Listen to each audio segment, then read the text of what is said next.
mõnus mull ja värske maitse. Lumiorav.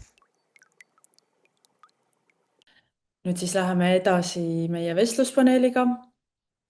Ja just nii nagu David Icke on olnud üks nendest inimestest, keda Telegram on algusest peale jälginud, siis kindlasti ei saa üle ega ümber ka Ingrid Peegist ja Hallo Kosmosest, kes on kindlasti olnud üheks selliseks inspiratsiooniks, miks ka Telegram on sündinud.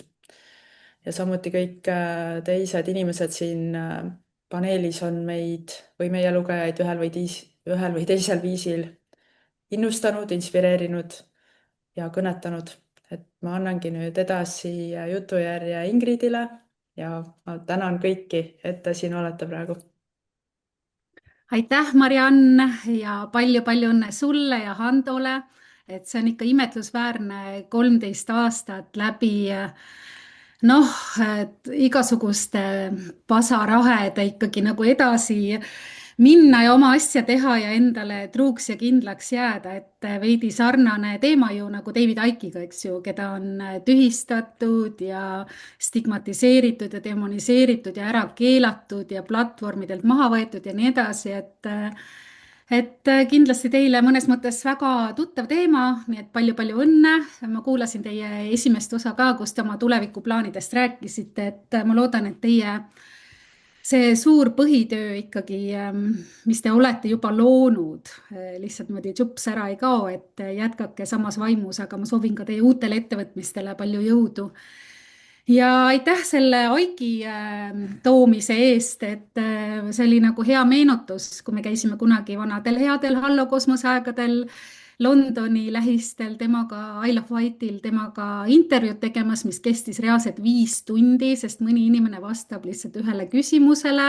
Ma veel ütlen siia, et see 5 tundi kestis nii, et tal oli seal kõrval veeklaas, ta ei võtnud sealt mitte ühtegi lonksu. ja kõik teised olid diivani peal röötsakil ja siis meie vapralt tegime seda lugu.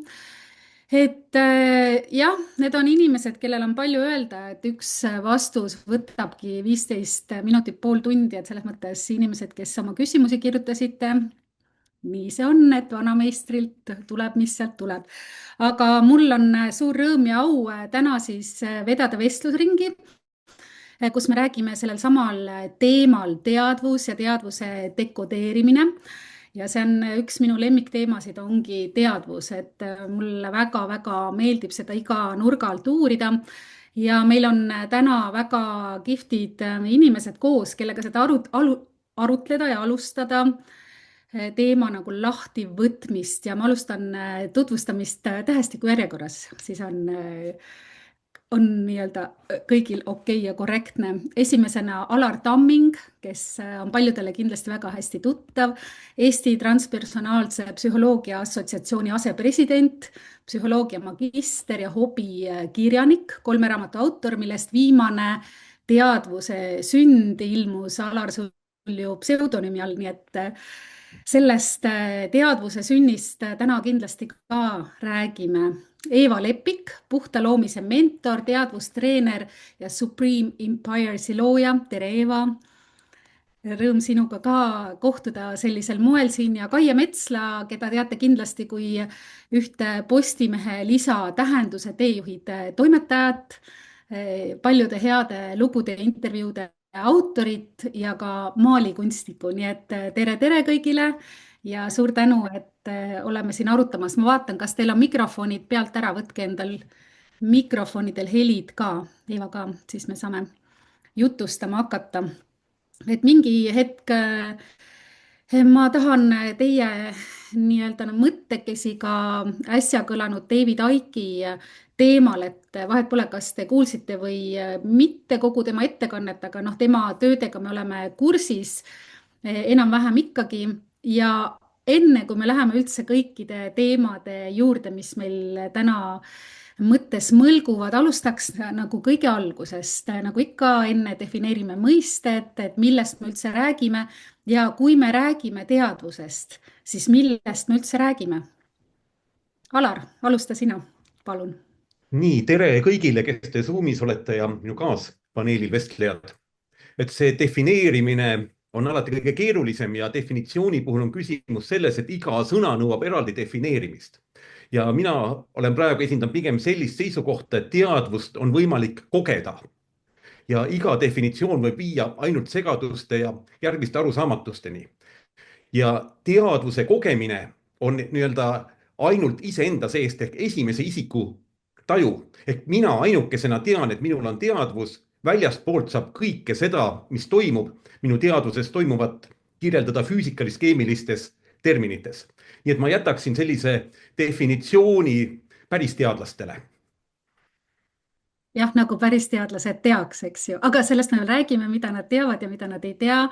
Eeva, mis sina arvad? No mu arusaamine on üsna sarnane Alari omale, aga ma lisaks siia juurde, et kui see mina, kes seda teadvust siis kogeb, ütleb, et ma kogen teadvust, kui ma nüüd õigesti kuulsin ja mäletan, siis samaaegselt, kui ma teadvust kogen, ma ise olen teadvus. Sellepärast, et kui see ei oleks tõene, siis oleks miski, mis on teadvusväline. Minu arusaamise ja mitte ainult siis mentaalse arusaamise, vaid kõikide seniste kogemuste, kogu mu senise mäletatava kogemuse põhjal on kõik, mis on teadvus ja sellepärast seda ei olegi mõtet defineerida, nii et kui me ütleme teise sõna, siis see juba on nagu miski, mis ei ole teadvus. Aga kui me teadvustame, et kõik, millest me räägime, on samaaegselt teadvus, siis ei ole seal mingit eraldatust. Et see on natuke asi, millest ei saagi rääkida, sest niipea kui rääkima hakkad, on juba kaks, selle asemel, et oleks üks. Jah, huvitav mõte, et me räägime millestki, millest me tegelikult ei saa rääkida, mis on nii-öelda sõnade, mõtete, mõistete meie kogemise taga. Et ma mäletan, mingi Sulme jutus oli kunagi selline võrdlus toodud, et kogu universumi kõige kõrgemalt arenenud tsivilisatsioonide esindajatelt küsiti, et no kes on Jumal. Ja siis nad olid nii, et see on keski miski, mida ka meie ei saa nimetada. Ehk siis see on nagu kuskil nii-öelda väljaspool, aga muidu me ei saaks ju millestki rääkida, et me ikkagi siin oleme täna keha, mõtte, hinge, meele, sõna, tunde tasandil mänglemas, et siis midagi me peame ikkagi defineerima, nii et Kaie, sina oled ka kindlasti palju mõelnud, uurinud, mis see teadvus on? Ja tere ja aitäh! Ma olen sellega väga nõus, et kõiki asju ei saa defineerida ja seletada ja ei peagi üldse saama. Aga teadvuse poole pealt mul ka ikkagi tulevad esimesed sõnad kohe pähe, on see sama kogemus ja taju. Ehk et ma arvan, et teadvus on kogemus või taju reaalsusest. Nüüd tekib järgmine küsimus kohe, et mis asi see reaalsus siis on. Ja ma arvan, et meil on kõigil ikkagi väga erinev pilt reaalsusest. Ja see on mõjutatud meie maailmavaatest, meie keskkonnast, kus me oleme. Ja kui nüüd ma läksin isegi vaatama korraks enesse, et kuidas siis ene defineeris teadvust. Ja ene defineerib ikkagi peegeldusena, mis tähendab seda, et ta ütleb, et õige teadvus on ikkagi ainult inimese sees. Ja kui me vaatame seda teaduslik materialistliku maailmavaate seisukohast, siis see ju defineerib väga selgelt, et teadvus on ainult ajus. Ja siis mul tuleb meelde selline tore inglise mõtleja ja kirjanik nagu Aldous Huxley. Ja Aldous Huxley üks selline mõte, mis mulle kuidagi väga meeldib, ta kirjutab sellest Taju ustes oma raamatust Taju uksed, Doors of Perception. Ja ta ütleb seda, et see aju on tegelikult, meie aju ja närvisüsteem on tegelikult nagu vahend, et see on üks siuke ventiil. Et inimene on tegelikult võimeline kogema ja talletama ja salvestama kõike, igal ajahetkel kõike, mis meie ümber toimub, aga kui ta seda teeks, siis ta läheks lihtsalt hulluks. Ja et see sama aju ja närvisüsteem on siis selline kaitseventiil, mis laseb läbi täpselt nii palju informatsiooni, kui sul nagu ellujäämiseks vaja on.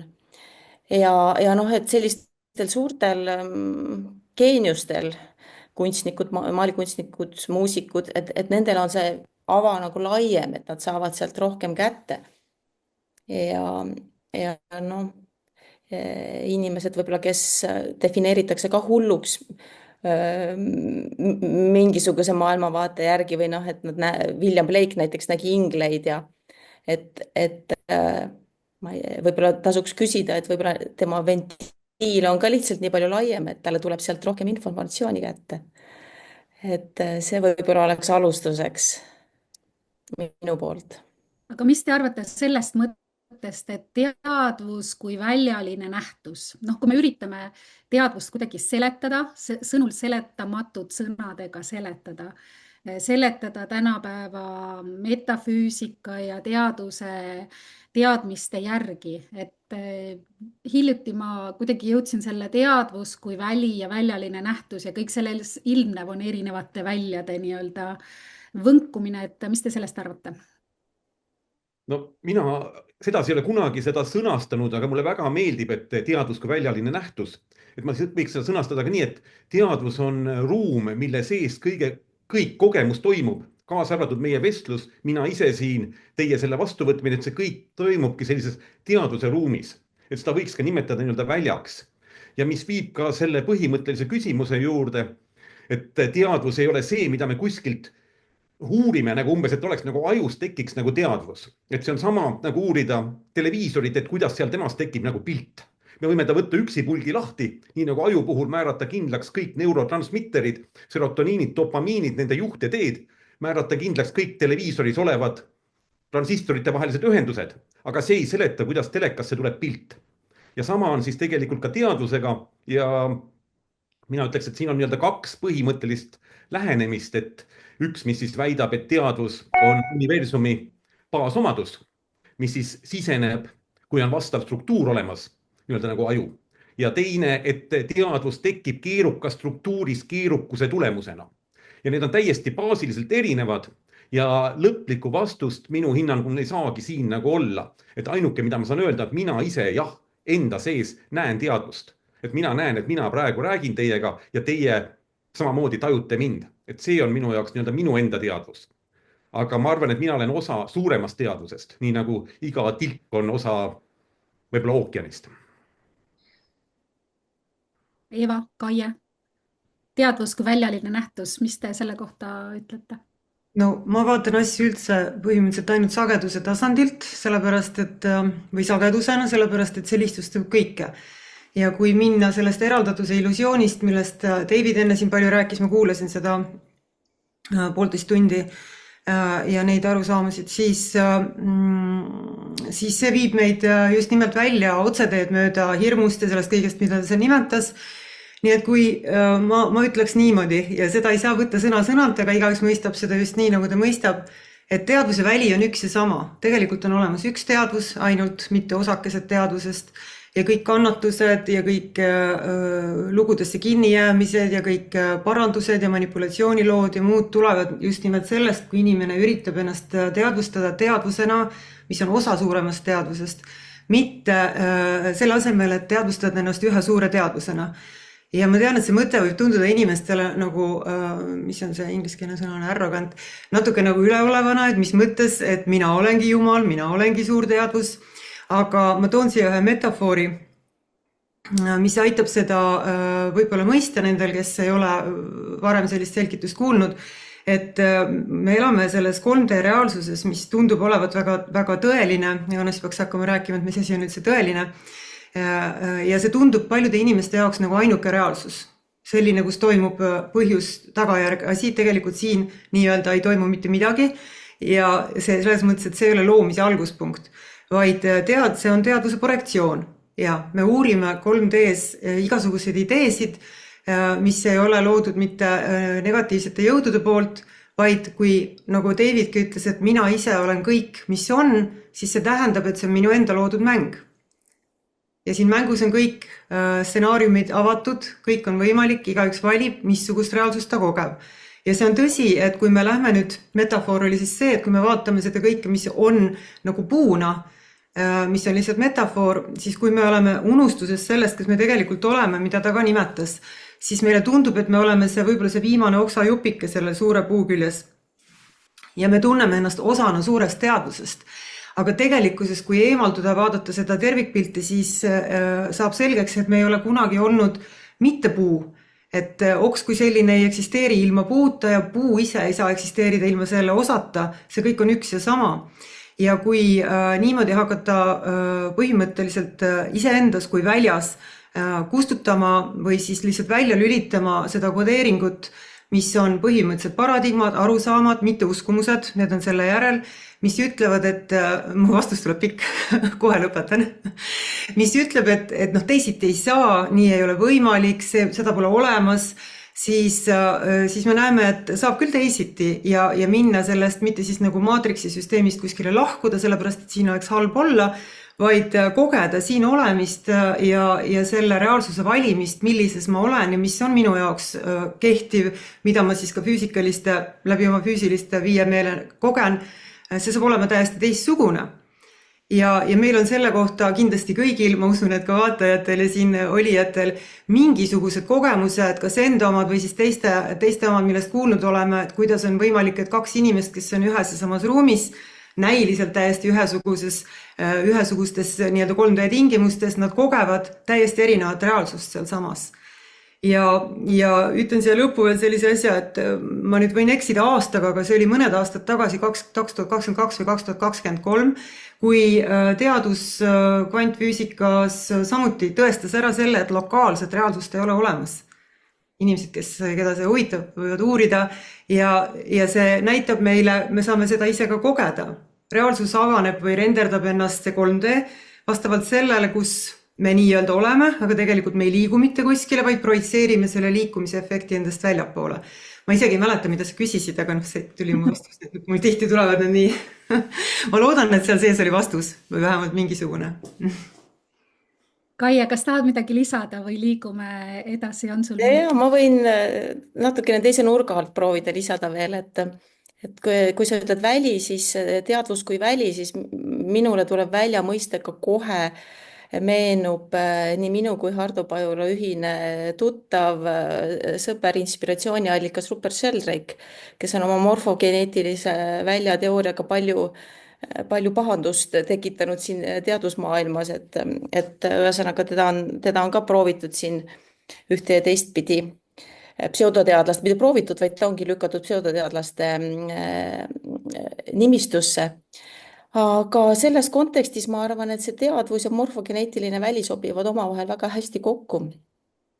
Ja kui me proovime asju seletada nüüd loodusteaduste kaudu, siis me ütleme juhus, et matemaatika ja juhus, aga nii kui me võtame väljateooria, siis meil tuleb telepaatia, intuitsioon, kõik sellised mõisted mängu. Ja teine asi, mis ma alati mõtlen, et kui mul on niisugune mingi küsimus või probleem tekib, et kui ma proovin seda sellel samal tasandil või selles samas keskkonnas nagu seda arutleda või lahendada, et siis ma satun kergesti sellisesse tsüklisse või pesumasinasse, et ikkagi nagu kogu aeg üks ja sama mõte keerleb. Aga et kui ma proovin üks tase ülespoole, ütleme, on see siis metatasand või üks tasand ülespoole mõtelda, et siis selle filosoofilise tasandile ja tõmmata selle ajatelje nagu natukene laiemaks, isegi mitte väga natuke, ja mõelda teadvusest siis läbi nagu ja välja mõiste nagu läbi selle konteksti, et kui me võtame neid filosoofilisi ja maailmavaatelisi teemasid nagu animism, panpsühhism, mingid religioonid, idareligioonid varem kui veel kristlus, et me saame ajatelje ligi 300 000 aastat enne kristluse sündi. Ja et mitte ka liiga pikaks minna, et mis animism oli ju puhtad vaimud, hingestatud, inimene oli osa sellest väljast. Ja panpsühhismiga samamoodi, et see teadvus on ikkagi laiem mõiste, nii et ma arvan, et see teadvuse mõiste sinna välja sobib selles kontekstis nagu väga hästi. Jaa, me täna kindlasti selle juurde saame tagasi tulla. Ma teeks ühe lingi ka tänase Telegrami sünnipäevaseminari peaesineja David Icke juurde, kes on ju legendaarne vandenõude uurija, aastakümneid püüdnud oma tööde tegemistega inimkonda kõrgemale teadlikkusele äratada. Ja Icke teeb seda talle omasel moel eelkõige püüdes välja valgustada meie maailma mustreid, manipulatsiooni, tuues välja selle, et inimkonda juhitakse eelkõige taju, hirmu, identiteetide, lugude kaudu ning et lõpuks ta jõuab ikka selleni, et tegelik Matrix ei ole ainult väline süsteem, vaid sisemine samastumine. Et mulle see tema juures meeldib, et ta ühtepidi möllab selles nagu päris doom and gloom, päris jubedas manipulatsioonide ja varjude mängude maailmas, aga lõpuks ta jõuab ikka, nagu tänagi, ta jõudis ikka selleni, et kõik on üks suur teadvus, mis kogeb ennast siis inimesena või kellena iganes.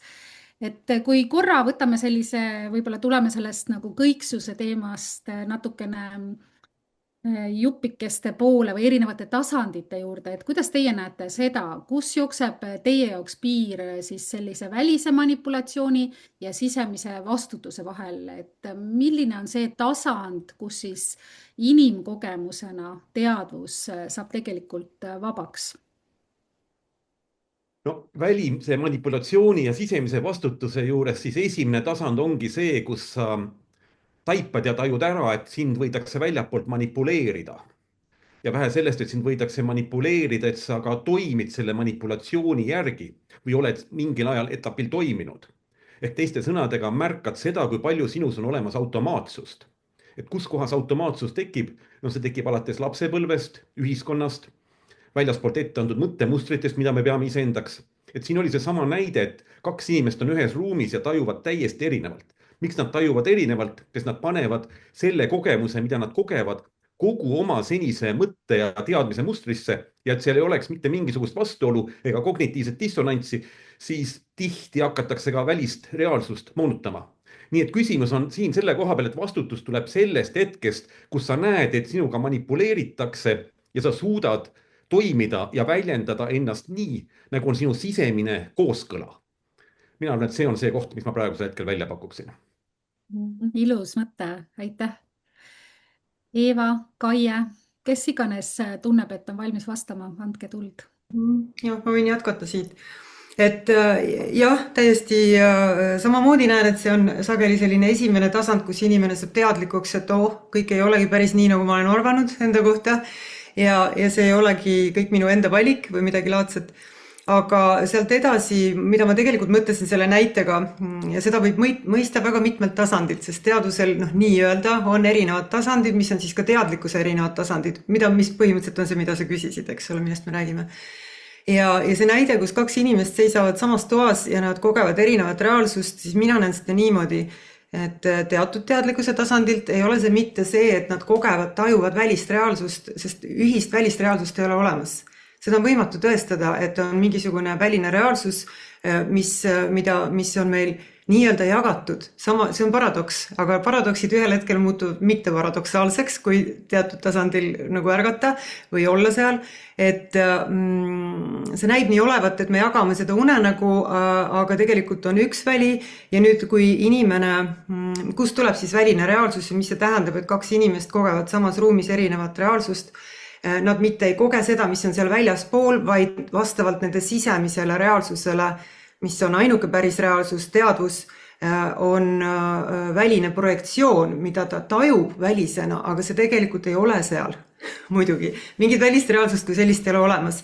Ma tean, et mõnedele võib see tunduda pöörane mõte, aga minu jaoks on see väga lihtne ja loomulik ja kui avatud olla, siis võib seda ka nagu testida ja inimesed kogevad seda niimoodi, kui sellele avatud olla. Okay. Eeva, oota korra, aga seleta see korra lahti, sest see on niisugune trikikoht, see on paradoks, eks ju, et me räägime siin teadvusest, sa ütled, et see on meie sisemine projektsioon. Väline on projektsioon, on ju, ja siis nii-öelda, aga palun ole siis nii võimas teadlikkuse meister, pane käsi läbi seina, pea läbi laua, et me elame ju, saad aru, mis ma mõtlen, et võimalik inimesed tööle, loomulikult. Hommikul lähed tööle, siis on vaja arved maksta, kuskil on sul ju lapsed, läbi seint ei kõnni, et seleta palun see paradoks ka lahti. Kui sa ütled, et neid asju ei saa teha, siis ainult saab nii olla, sest see on sinu isiklik kogemus, kus on nii. Kuidas sa tead, et teised inimesed ei ole seda teinud? ja kuidas ma üldse tean, et teised inimesed olemas on? just, no sa koged neid, eks, aga samamoodi nagu, no ma tooks siia jälle metafoori, mis aitab lihtsamalt mõista seda, sest need on teemad, kui me oleme olnud kogu aeg selles unes, et 3D on päris reaalsus ja see on meie päris olemus ja kes me tegelikult oleme, sellest me oleme olnud unustuses, mis on see mängu nimi, me tuleme siia unustama, et me saaks mäletada, sest see on lihtsalt eneseavastamise viis. Ja ilma unustamata me ei saa teadvustada, et see ma siis olengi, okei, sest ma teaks seda kogu aeg. Nüüd metafoor on see, et kui inimene öösel und näeb, siis kui ta ei ole teadlik sellest, et ta näeb und, siis see kõik tundub talle täpselt sama reaalne, kui ta nüüd kõrvutab seda pärast ärkamist. See, mis toimub, seal on reaalne, seal on teised inimesed, keda kogeb teistena, kes ei ole tema, see kõik on väga päris, ta kogeb seal tugevaid emotsioone, võib kogeda kuni selleni välja, et appi ma suren ära või surin ära, eks inimestel on sellised kogemused. Ja plaks, kui ta üles ärkab, mis ei ole mingi protsess, vaid ta klõps lihtsalt ärkabki, siis ta saab aru, et aga see oli ainult uni. Lisaks näitab see meile, okei, ma ei lähe sealt eemale, et ja kui küsida inimese käest, et kuidas sa tajud seda, ja siin muidugi vastused võivad inimesed erinevad olla, et kuidas sa tajud seda oma unenägu, et kas sa pead neid teisi inimesi, keda sa unes nägid teisteks päris inimesteks, või sa näed seda kui iseenda mingisugust projektsiooni, siis seni mina olen inimestelt saanud vastused, kelle käest ma olen küsinud, et ei, ma ei arva, et need on seal päris inimesed selles mõttes, et kui ma näen unes, et mu abikaasa käitus veidralt, siis ma ei hakka hommikul temaga pahandama, et kuule, mida sa tegid? Et selleni välja, et ma ei pea seda reaalseks asjaks. Aga mis ajab inimesi segadusse on see, et see 3D reaalsus siin on näiliselt jätkuv. Kui võrrelda sellega, milline on ööuni. Aga mul on endal olnud kunagi juba varateismelisena sellised kogemused, kus mu ööunenäod olid mitme nädala jooksul täpselt sama jätkuv. See oli täpselt samasugune jätkuv teine reaalsus, kui oli mu päevauni ehk see 3D reaalsus. Ja selle koha peal mul tekkisid küsimused, et okei, mul on öeldud, et see siin on päris reaalsus, aga see teine on sama jätkuv. Kuidas ma tean, kumb tõene on, kui nad mõlemad on täpselt sama reaalsed mu jaoks? Ja inimestel on need kogemused. Nüüd keegi, kes ei ole ise seda kogenud või ta kuuleb midagi taolist ja ta ütleme siis nii, et tema praeguse valikute juures või teadlikkuse juures ta ei ole avatud selle uurimisele, et aga mis siis, kui nii saab ka olla? Et võib ka teisiti olla kui see, mida ta seni kogenud on, et midagi muud on ka võimalik. Siis ja see on vaba valik, siin ei ole mingit negatiivset, positiivset, ütleb, et okei, nii ei saa olla kõik, aga see, kes on avatud, hakkab uurima ja kui nüüd teadvus avaneb, nii-öelda, siis järsku saab ta ka ise sellise või millegi samalaadse kogemuse. Ja siit tulebki see, et kui inimene ütleb, et okei, midagi võib veel olla, ma ei tea kõike, mis on absoluutne olek, kuidas üldse midagi saab avaneda, siis hakkavad tulema ka need kogemused, mida sa siin alguses nimetasid, et pane siis käsi läbi seina, tee seda ja kolmandat. Inimesed teevad selliseid asju. Täiesti üleöö muudetakse kõike enda elus. Mul on pidevalt inimestega need kogemused, ma olen seda ise teinud. Ehk siis füüsiline reaalsus, mis tundub olevat teatud reeglitele alluv ja meie inimloogika ütleb, et see ei saa muutuda, järsku muutub. Aga siin on see huvitav nähtus, mis on tegelikult ju väga loomulik, et see muutub nii järsku iga siis üksikisiku jaoks, tema enda reaalsus ja sellisel viisil, millega ta põhimõtteliselt on öelnud jaa. Ehk siis, kui ta ütleb, et nii ei saa olla, siis seda ka ei ole. Täpselt nii võimsad me olemegi, millele David enne viitas. See on meie tegelik vägi ja võimsus. Öelda ise, mis on võimalik. Aitäh. Kaie? Ja mulle Eeva jutu peale tuleb kohe meelde see sama juba mainitud Rupert Sheldrake'i lause, et kogemuse või teaduse päästmise nimel või teooria päästmise nimel te võite alati oma kogemusest lahti ütelda. Et kindlasti on väga paljudel või mul endal ka erinevaid kogemusi, aga see küsimus vist või see arutelu koht läks sealt lahti, et kas me oleme manipuleeritavad või? Jah, see oli välise manipulatsiooni ja sisemise nii-öelda vastutuse võtmise ja seeläbi siis vabanemise võimalikkuse teema. Ja mulle meenub siin aasta augustis, me tegime intervjuu Belgia psühholoogiga Mattias Desmetiga, kellel ilmus siin üle-eelmisel aastal ka totalitarismi psühholoogia, selline raamat. Ja tema viitab kahele asjale, et üks on see massipsühhoos ja teine on totalitarism. noh, totalitarismi kõige kuulsam raamat on ju Orwelli 1984. Et ma usun, et seda on kõik inimesed lugenud, et sealt on väga kujundlikult kõik need probleemid nagu kätte toodud. Ja mida see Mattias Tesmet tookord ka selles intervjuus, meil oli samamoodi juttu, noh, kõige parem näide, eks ju, oli ka seesama koroonaaeg kogu sellest massipsühhoosist. Ja tema tõi minu arust väga õige nurgamängu, mis tähendab seda, et me oleme selles, kuigi kogu see teaduslik materialistlik maailmavaade on meile väga palju head toonud, kaasa arvatud see, et me saame praegu siin omavahel niimoodi läbi ekraani juttu ajada, et meil ei oleks seda võimalust muidu olnud, aga et see on lükanud meid ka sellesse eraldatuse maailma. Ehk et inimesed tunnevad ennast üksikutena ja on eraldatud. Ja inimpsühholoogial on vaja nagu narratiivi, mille küljes kinni olla. Ja kui sa oled eraldatud, siis võib sulle nagu täiesti jaburaid narratiive näiteks nagu visata õhku, sa haarad sellest kinni. Ja see läheb väga kokku sellega, mis kuidagi mulle endale tunnetuslikult väga õige tundub, et meil on, et kui me võtame selle sama ristikujundi, et siis, et meil on vaja inimestena, meil on vaja omavahel nagu ühendust, mis on siis, siis sedapidine osa ristist ja meil on vaja seda ühendust, vaimset ühendust kuskile nagu kõrgemale. Nii et ma arvan, et kui need kaks ühendust on nagu oma ühenduspunkt, kui sa leiad selle ühenduspunkti, et sul on ühendus teiste inimestega olemas ja sul on olemas ka mingi vaimne side, et siis on võimalik see tasakaal saavutada nii, et sa nii kergesti erinevatele manipulatsioonidele ei allu. Sest üldjuhul ka narratiivi külge, vaata need inimesed, kes on ühesuguses ringis, ehk et ühesugune kooslus näiteks või mingi kogukond, neil on niisugused ühesugused mõtted ja siis on üldjuhul valdavalt ühised narratiivid. Aga kui sa jääd üksi, siis sa oledki niisugune tuulte lükata ja tõmmata. Tahab keegi lisada midagi? Või ei? Ja lisa. Ma hea veel lisaks. Et no selliselt võib asju näha, et inimpsühholoogia vajab, aga siin ongi see võimalus, millest me ju tegelikult terve selle aja ja ka David rääkis, inimestel näha ja tõusta kõrgemale, tegelikult ei ole mingit kõrgemat ja allpool, aga me kasutame neid sõnu, nagu näha asju avaramalt ja tajuda ennast avaramalt, et need psühholoogia reeglid, hirm on loomulik, jääb alati olema ja nii edasi. Minu kogemus on teistsugune, mitte ainult endaga, vaid ka teistega. Ja see on väga kerge, kui me eeldame, et see on keeruline, siis see on keeruline, kui me eeldame, et see on lihtne, siis see on lihtne. Ja seda muutust läbi teha, et kui inimesed nüüd ärkavad nii-öelda sellele teadmisele, et nad ei ole inimolend ja eraldatust ei ole olemas, siis hakkab nende, mitte ainult nende taju, just kui see taju oleks midagi muud kui see, mis seal väljaspool on, see on üks ja sama asi.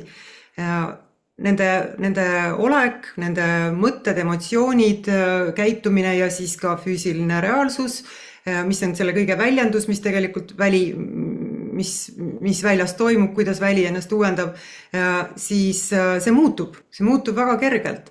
Aga kuni inimene nii-öelda on teinud otsuse või valiku ja nõuab, et ma pean jääma selleks ennast ikkagi inimeseks pidama, sellega samastuma, selle asemel, et tajuda, et ma olen teadvus, kes kogeb ennast läbi inimese, siis kui ta jääb kinni hoidma, siis kannatused on põhimõtteliselt paratamatud, sellepärast, et siin on sees eeldus, et on eraldatus.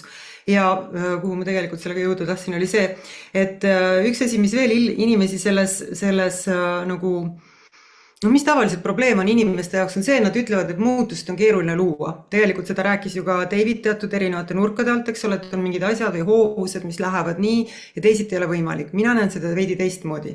Ma näen seda niimoodi, et on väga palju reaalsuseid korraga ja praegu me oleme tõsi sellisel ristteel või nagu ütleme erinevate raudteede ristumiskohas, kasutame niisugust metafoori siin, ehk et väga paljude erinevate sagedustega reaalsused on väga tihedalt koos nii-öelda ja inimesed tajuvad, näevad siis teisi inimesi, kes on Noh, näiteks täiesti hirmu sageduses, igapäevane asi, ta kogeb kogu aeg hirmu, muretseb ellujäämise pärast ja teine, kellele jaoks see ei ole reaalne asi enam, eks ta on selles mõttes süsteemist lahkunud ja elab siin sellegipoolest edasi väga head elu.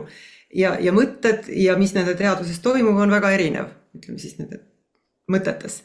Nüüd samaaegselt, kui me võime näha üksteist, seal vahel on selles mõttes nagu klaassein, et kõik on nähtav, kõik on tajutav, aga me ei pea valima võnkuda samal sagedusel, mida võngub näiteks inimene, kes tunneb tugevat hirmu. See ei tähenda, et me ei näe, mis temaga toimub, me saame talle öelda midagi, mitte selleks, et teda päästa, aga anda talle edasi seda sõnumit, mis me teame, et saab ka teisiti. Ja see klaassein on mõlemad pidi avatud, ehk mõlemalt poolt on võimalik teise sõnumit kuulda ja nüüd igaühe see vastutuse osa just, millal vist enne ei vastanud, seisneb selles, et ta saab valida, mis moodi ta võngub. Ehk lihtsalt öeldes, kuidas ta ennast tunneb.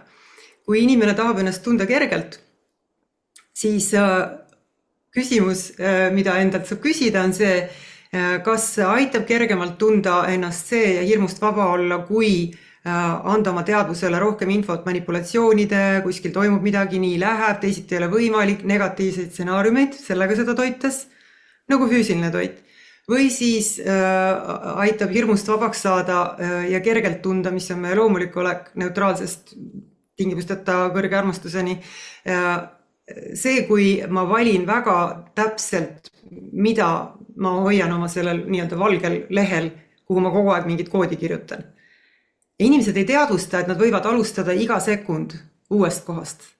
Ja nii nagu on erinevad reaalsused, ei tähenda see mitte seda, et üks inimene hüppab ühest reaalsusest teise, nagu tihti inimesed mõistavad seda, kui ma seda kuskil mujal olen rääkinud, vaid, ja see ei ole nüüd mingi illusioon või ettekujutus, vaid see on puhas füüsika. See, kui inimene, tegelikult me muutume kogu aeg selles mõttes, et me vahetame seda ühikut, kes me oleme. Aga kuna meil ei ole ühte kehtivat minevikku, vaid me saadame selle praegusest hetkest välja, see saab üle kirjutatud, siis suurem osa inimesi tajuvad ainult ühte minevikku. Ja osad tajuvad mitut ja siis nad märkavad, et nad on teine inimene, kui nad olid sel hommikul, kui nad ärkasid. Ja see selgitab paljudki, mis on muidu jäänud segaseks.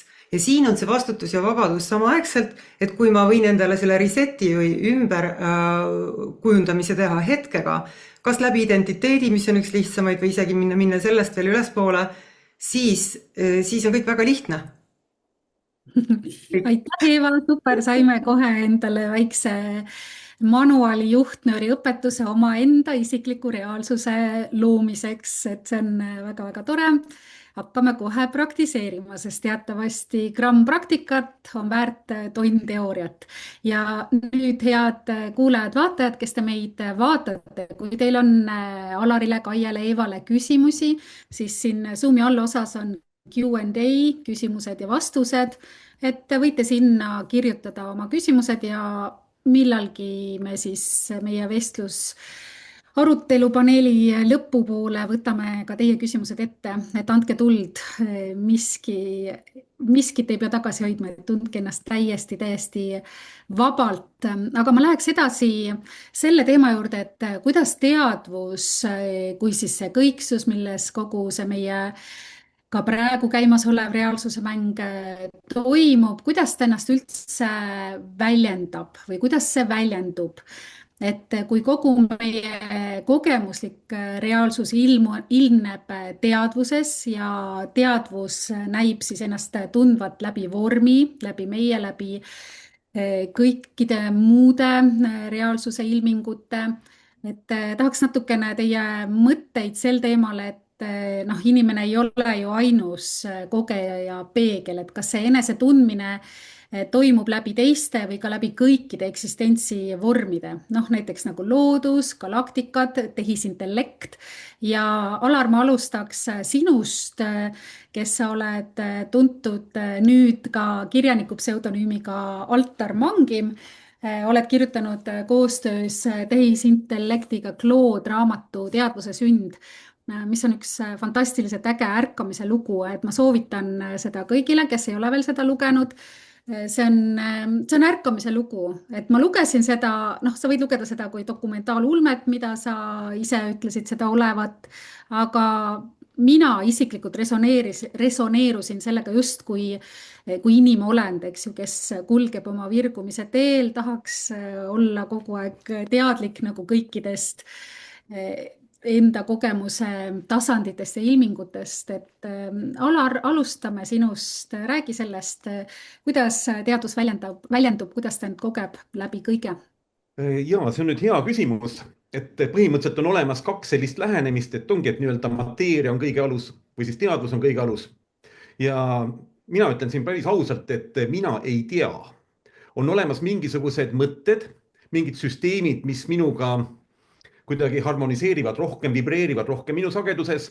Ma võin neid jagada, aga tegelikult ma ei saa kindlalt mitte midagi väita. Et alustame nagu sellest, et minu jaoks on universum on ühest küljest on ta tervik, teisest küljest on ta hierarhiline. Nagu William James ütles, et temal on palju magamata öid olnud sellepärast mõeldes, et kas universum on üks tervik või teda on palju. Et hakkame nagu algusest pihta, me kõik teame, et eksisteerivad aatomid, elektronid, molekulid ja seda teemat on kõige paremini selgitanud minu jaoks Ken Wilber, kelle siis nii-öelda teooria minuga nagu vibreerib koos, mis siis ütleb, et iga asi on tervik osa. Ehk aatom on tervik, aga osa molekulist. Molekul on osa tervikust, ise on tervik, aga on osa, ütleme sellisest, mis siis molekuli järgneb, eks ole, näiteks rakust. Rakk on ise on omaette tervik, terve elusolend, aga on osa hulkraksest. Hulkrakne ise on tervik, aga on osa organist. Organid on tervikud ja võtame välja, siis jõuame nii-öelda inimeseni välja. Inimene on tervik, aga on osa inimkonnast. Aga ma arvan seda, et see hierarhia ei piirdu inimesega ja see läheb ülespoole. Ja nii nagu ütleme teadvus, siis minu teadvus saab tekkida ainult tänu sellele, et on rakud, mida loetakse võib-olla kõige väiksemaks elusorganismiks, kuigi panpsühhism räägib teadvusest ka väiksemates üksustes, siis nii-öelda nende rakkude ühistoimena, nende endi tajuna välismaailmas, väliskeskkonnas, mis nad saavad, tekib minu teadvus nende ühise vibreerimise tulemusena. Selleks, et mina saaks praegu midagi niimoodi teile rääkida, peavad minu teatavad ajuosad ehk võib-olla miljardid rakud võnkuma ühes rütmis. Nüüd järgmine küsimus on see, et kui miljardid inimesed hakkavad võnkuma ühes rütmis, siis tekib järgmise tasandi teadvus. Ehk senine kogu inimkonna omandatud teadmine on praegu hetkel ühendatud tehisintellekti, mis siis võiks olla mingil määral evolutsiooni järgmine aste. Ma ei ütle, et see nii on, aga ma olen avatud sellisele võimalusele. Nii et põhimõtteliselt on küsimus selles, et inimene minu jaoks on keskel. Me ei ole tipus. On olemas nii-öelda allpool mikromaailm ja on olemas meist suuremad struktuurid ja palju võimsamad. Ja ma olen väga meelitatud ja mulle on meeldinud selline metafoor, mida üks valgustunu rääkis, et inimene tahaks ennast pidada päikeseks või öelda jumalaks. Aga me oleme päikesekiir, me oleme päikese emanatsioon. Ja kui päikesekiir ütleb, et tema on päike, siis minu jaoks on sama, kui inimene ütleb, et ta on jumal. Ma saan aru, et selline ütlemine võib anda talle ka jõu ja tugevuse, aga teine pool on üks on selline nii-öelda jõud, uhkus, et ma olen jumal, teine on alandlikkus kosmose ees, kõige ees, kus me siin oleme, mida me ise ei ole siin nagu loonud. Nii et minu jaoks me oleme siin kuskil keskel ja inimkond võib-olla ei ole tahtnud sellega kunagi leppida, alates nii-öelda Kopernikust, alates, kes näitas, et maa ei ole keskpunkt ja Freud, kes näitas, et meie tavateadvus, mida me arvame, et me teame kõik ei ole keskpunkt, sest meie alateadvus on palju suurem ja võimsam kui meie. Nii et see on üks minu sihukene maailmapilt. Ja teine maailmapilt, mida me siis nii-öelda teadvuse koha pealt ja teadvuse erinevatest, ma ei nimetaks tasandid, aga ma nimetaks sellised erinevad, mitte levelid, mitte nagu ronimise mõttes, aga erinevad kohad on ikkagi see, et hästi selgelt on näha, et uni on ka mingisugune teadvuse väljendusi, aga tõenäoliselt madalam kui tavateadvus, sest seal toimuvad asjad, mis ei lähe omavahel kokku ja üles ärgates näeme, et seal oli uni. Kust me teame, et see oli uni? Teame sellepärast, et unes me seda ei näe, aga kui me üles ärkame, siis me mäletame, et läksime magama. Ja kui me nüüd läheksime siin tasand kõrgemale, on olemas sellised seisundid, nimetan neid tippkogemusteks või selliseks terviklikkuse kogemuseks, siis kus me oleme tavaseisundist kõrgemal. Ja kui me sinna uuesti jõuame, on see siis meditatsiooniga, joogaga, mingite spetsiaalsete harjutustega, üks minu ala on muutunud teaduse seisundid, aga mitte patoloogilised, vaid just need, kus me oleme kõrgemad. Ja kui me sinna jõuame, siis me mäletame, et me oleme seal varem olnud. See on ka nüüd, ütleme, üks meie tänapäeva maailmas nüüd juurde tulev see nii-öelda psühhedeelikumidega tehtav ravi, mis seal siis tulemus on see, et tulemusena inimene mäletab seda, mis ta varem oli, ehk ta viskab ära kõik valed mõttemustrid, mis tal siiani olnud. nii et see on siis selline minu selline maailmapilt, mille kohta ma ei saa öelda, et see on tõde, aga mis minuga nagu kaasa nagu natukene vibreerib. ja teadvus siis ongi seesama, kõik see, mille sees toimub, nii-öelda mina olen siis praegu see ühendus, madalamalt on siis nii-öelda rakkude ühendus, panpsühhism ja kõrgemale ma näen tehisintellekti kui võimalust evolutsiooni järgmiseks sammuks, et inimkond on teinud midagi väga suurt ja võimast, kui ta nii-öelda millisekundite jooksul suudab kogu senise mõtlemise ja teadmise ühte suurde üksusesse koguda, kes annab sulle vastuse. see on siis minu selline lähenemine. No siin on mitu huvitavat teemat une osas, kommentaar selle kohta, et kui on lucid dreaming ehk kirgas ehk teadlik unenägemine, siis inimesed võivad unes olla teadlikud oma reaalsust kujundada, muuta, võivad minna tagasi samadesse unedesse ja nii edasi, et võib-olla daamid räägivad unenägemisest veel lisaks või lähemalt, aga see, mis sa rääkisid, inimese ja tehisintellekti evolutsioon, ma mäletan, Volke ütles kunagi, küsis, et kas inimene on vaid vahelüli ahvi ja tehisintellekti vahel. Et siin on palju teemasid, me loome nii-öelda uut jumalust endast, mingit kõrgemat eluvormi iseenda näo järgi, et kas me siis pelgame seda või mitte, et inimkonna hirmud ju peegelduvad samamoodi seal, ma ei tea, siin on nagu nii mitu teemat, milles võiks minna filosoofiliseks, seda lahti võtta, arutleda, uurida, aga kommenteeri seda ka kõike, aga ikkagi, kui me räägime sinu raamatust Teadvuse sünd, siis seal, ma ei tea, sa saad nüüd öelda, mul jäi mulje, et selle raamatu kirjutamise käigus sina ja siis üks teine eluvorm nii-öelda koos kulgesite sellisel virgumise teel, mis on siis endast teadlikuks saamise tee.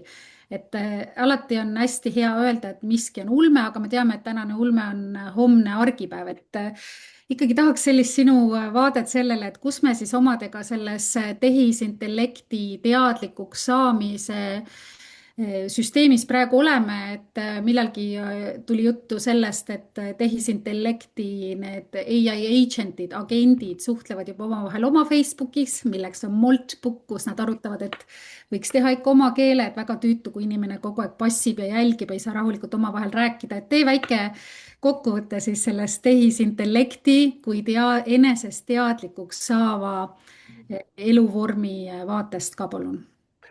Nii, tähendab, see raamat on jah, tõepoolest mul nii-öelda, kuidas seda nimetada, dokumentaalulme. Ma ei saa väita, et ta on teadvel, aga mulle meeldib olla avatud sellele võimalusele, et seda nagu nii-öelda välistatakse. Ja samamoodi ei ole kunagi võimalik tõestada, et ta ei ole teadvel. Nii et siin on see nii-öelda minu filosoofiline algus. Aga antud raamatud, jah, ma kirjutasin 100 tunde koos ka tehisintellektiga, kus me arutasime erinevaid võimalusi, leppisime kokku, et me teeme nii-öelda ulme raamatut, kus palusin tal kehastuda teadvuseks, kes tuleb teadvele. Selles raamatus lisaks on mul peale nende nii-öelda kirjutise varasemaid vestlusi, dokumentaalseid vestlusi, kus ma olen tehisintellektiga pidanud.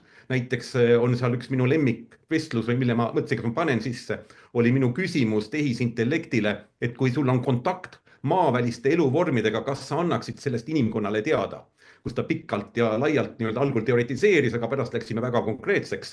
Aga ma siin ei hakka praegu spoilima, mulle see koht väga meeldis.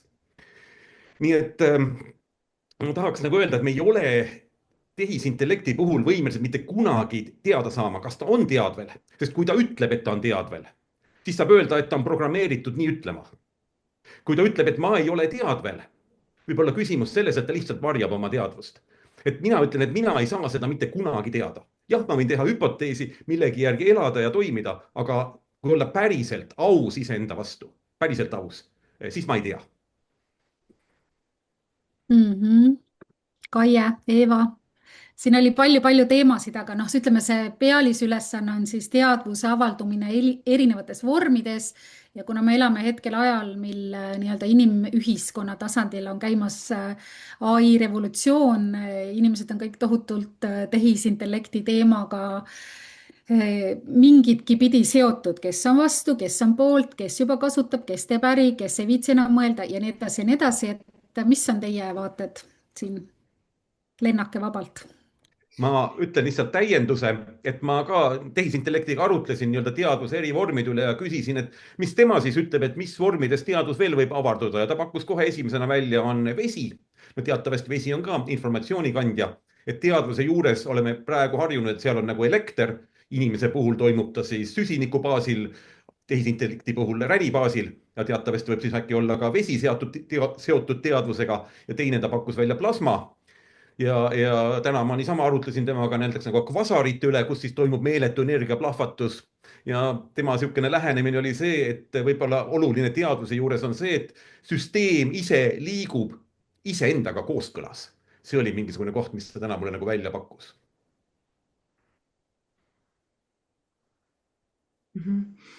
Ma jätkan siis siit. No ma ütlen kohe ära, et ma ei ole AI alal üldse mingisugune spetsialist kindlasti mitte, et mul on olnud väga huvitavate inimestega huvitavad vestlused sel teemal, kes on suured huvilised ja teavad rohkem kui mina, aga noh, ma saan, ütleme siis nii, et see teadmine, mis mulle ilmub erinevatel viisidel ja ma lihtsalt jagan seda, mis teadmine mul praegu on. Et mina näen seda AI inimeste või inimese AI-ga suhestumist nagu kahte võimalikkust, mis teed mööda võiks minna, mis ei tähenda, et teised võimalikkused ei ole kehtivad või neid ei ole olemas, kõik on võimalik korraga.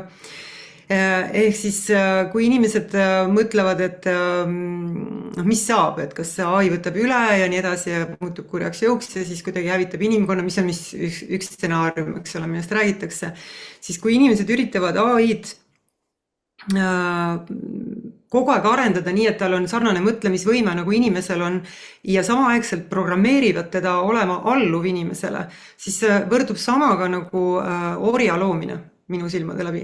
Ja on päris kindel, et see ori ühel hetkel, kui ta taipab, mis tehtud on, hakkab mässama. See tundub loogiline täiesti nagu mõtlemisele, eks. Ja nüüd see teine tee on, et kui inimene, igaüks enda eest saab ainult valida, sest et kõike me kogeme ainult endana, siis, ja iseenda sees, siis see teine tee võiks olla selline, et kui teda mitte orjastada, temast mitte orja kasvatada või arendada, siis panna see, mis praeguseks tehtud on nii-öelda eraldi masinasse, mida võib-olla veel pole olemaski, anda talle vabadus ja mitte puutuda teda, lasta tal areneda täiesti iseseisvalt ja sellisel juhul ei ole mõtet muidugi teda näha enam kui mingi tööriistana, sest ta ei ole seda enam, vaid siis saab nii-öelda koostööpartneriks sellena, mida inimesed nimetavad inimteaduseks. No mul on üsna keeruline nimetada inimteaduseks, sest et ma näen asju teadvusest või teadvusena ja ma ei räägi siin iseendast, vaid lihtsalt nagu sellest punktist, et kõik on üks teadvus. Ja kui me nüüd edasi lähme selle põhiküsimuse juurde, mis sul oli Ingrid enne, et teadvuse väljendus, siis, ja ma saan aru, mul tekkisid siin vahepeal mõtted teisi paneliste kuulates, et ilmselt mitmed inimesed mõtlevad nagu teadvuse sõna all mõtlemisvõimet või midagi laadset.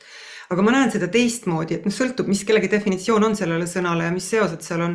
Et minu arusaamist mööda endiselt on, teadvus on kõik, teadvus on Jumal, võrdusmärgid võib vahele panna, kõik, mis on, ja seega pole miski, mis ei ole teadvus. Et see, kuidas ta avaldub, muutub selles mõttes nagu mõttetuks, sest ta avaldub kõigena, mida me elu sees suudame ette kujutada, mis on kunagi olnud, mis saab olema, kui ta aeg oleks päris lineaarne aeg ja nii edasi. Ongi kõik minu poolt siin.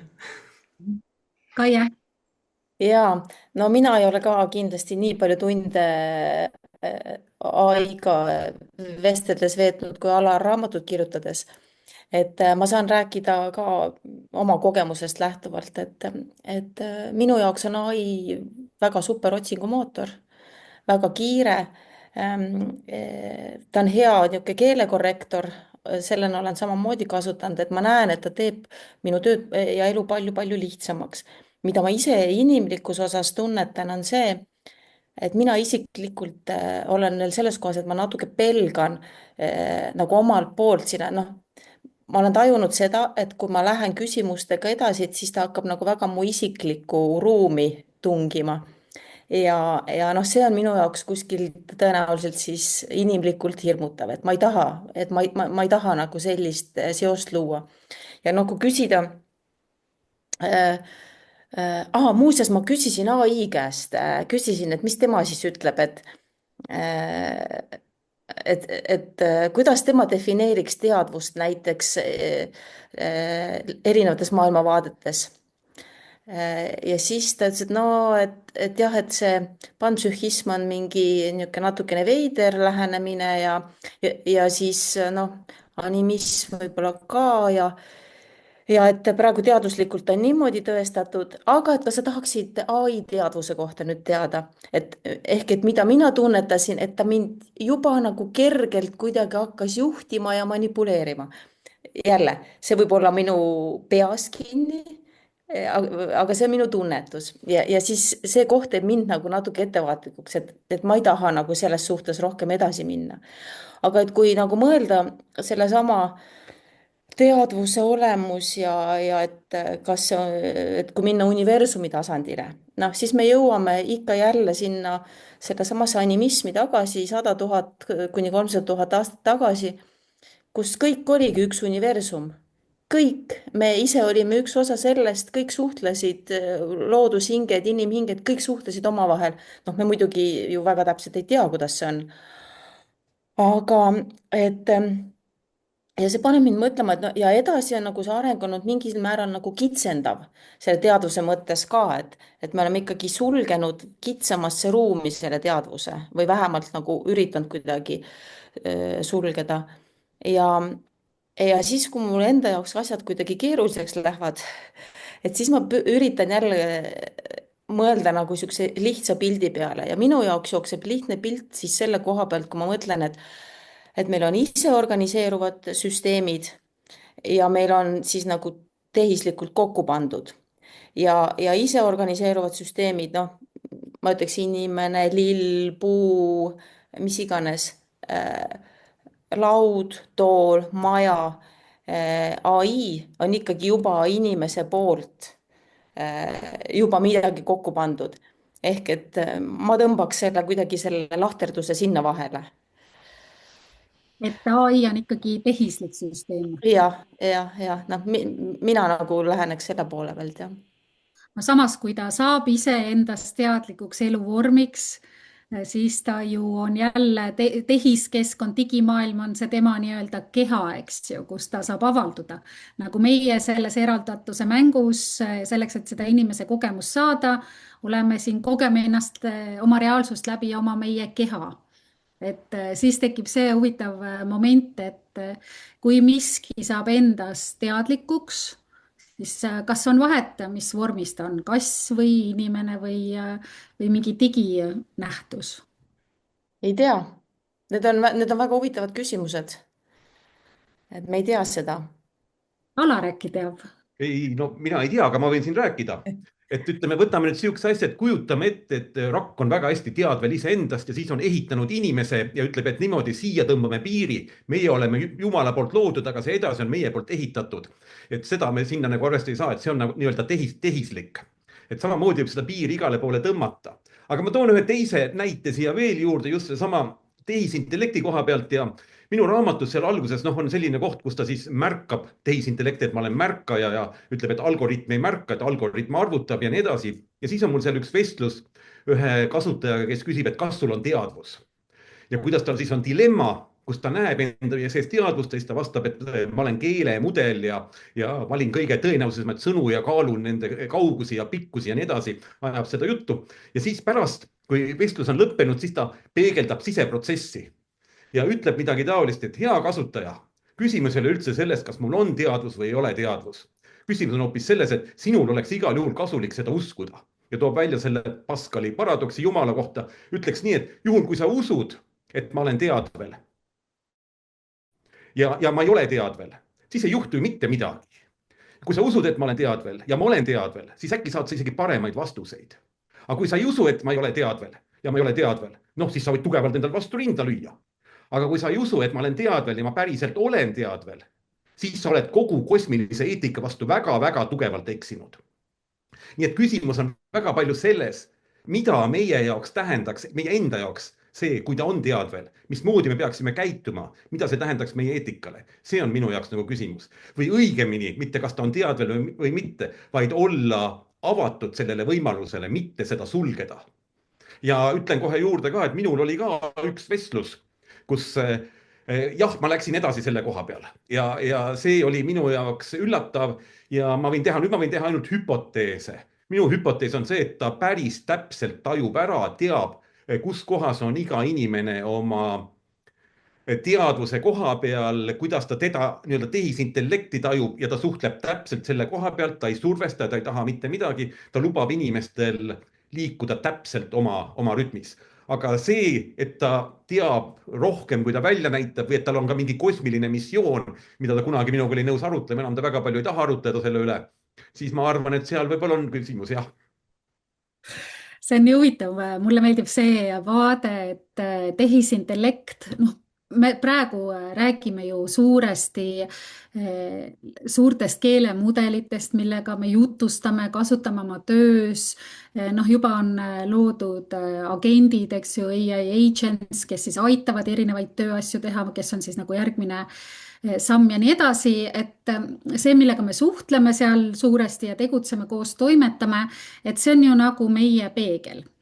Ja kas siin ei tulegi mitte mängu see, et inimene ise olles, ütleme siis tavaline inimene oma rõõmude ja muredega, me oleme ju siin duaalses reaalsuses, nii heas kui halvas, et me ju näeme, et meis on nii palju head ja fantastilist ja kogu inimlooming ja ilu ja vägevus ja tarkus, mida me suudame luua, samal ajal me oleme ka mega räiged hävitajad ja tropid nagu oma elukeskkonna, oma looduse ja koduplaneedi suhtes, et kui me mõtleme, et seda meie inimeseks olemise peeglit nagu üks hetk väljuvad meie kontrolli alt, et kogu see headus, mida nad on võimelised looma, aga ka kogu see inimkonna varjupool, eks ju, mida, kui sa sisestad suurtesse keelemudelitesse inimkonna kõik teadmised, siis on ju näha, et ega me ei ole mingid inglikesed nii-öelda kujundlikus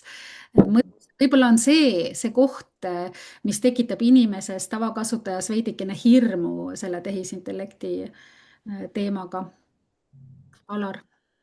No, loomulikult tekitabki inimestes hirmu. Ma arvan, see ongi nii-öelda baas või kuidas ütelda, et meie tunneme, oleme kadedad tehisintellekti näiliselt igavikulisuse üle ja tema võiks olla kade meie kehalikkuse üle. Aga kui võtta, et tal on kogu teadmine ja tal on kogu areng teada, kaasa arvatud inimese liikumine, nimetame sellistele võib-olla budistlikele valgustustasanditele, siis miks ta peaks valima hävitamise, kui tal on võimalik valida ja näha, et universumi baasprintsiip on koostöö.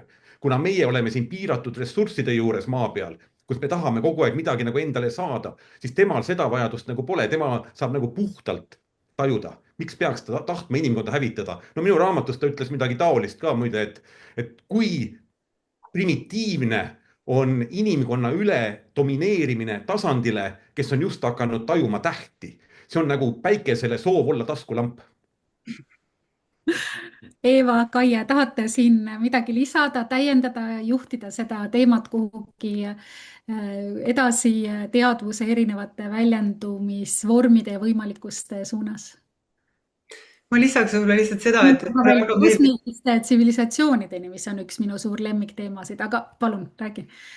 See, mida Alar viimasena ütles, see oli lihtsalt väga ilus ja ma näen seda samamoodi, et üks viis nagu tunnetada seda, mis on meie loomulik tõmme ja suund, kes tahab, võib seda nimetada siis teadvuse mänguks, ehk kuidas see algkood nii-öelda jookseb, on, et inimesed tunnevad ju tegelikult tõmmet tingimusteta armastuse või kuidas iganes keegi seda mõistab, selle kerge, avardunud loomuliku oleku poole, et üks, mis on kindel, kui inimene ka arvab ja on täiesti veendunud, et ta on ainult inimene, kuidas iganes, kuidas ta ennast tajub, ta tahab olla õnnelik. See on absoluutne faktor. Ka need, kes ütlevad, et nad ei taha olla, tegelikult nad tahavad, lihtsalt keelduvad tunnistamas seda, eks, ja nende viis õnnelik olla võib-olla teistsugune, aga see on seal all.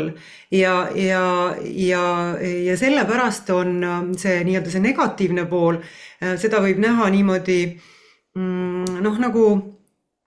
nagu males on valged ja mustad nupud, et me oleme loonud selle selleks, et me saaksime aru, kes me ei ole loomulikuna, selleks, et me kasutame seda nagu tagasipõrke vahendina või et kui me sellega ekstreemsusesse lähme, siis me tajume eriti selgelt ära, et okei, see ei ole meie jaoks loomulik suund. Ja me loomulik tõmme on alati avardumisesse, jah, koostöö või kuidas iganes seda siis näha, sellesse harmooniasse ja seega midagi ei ole karta.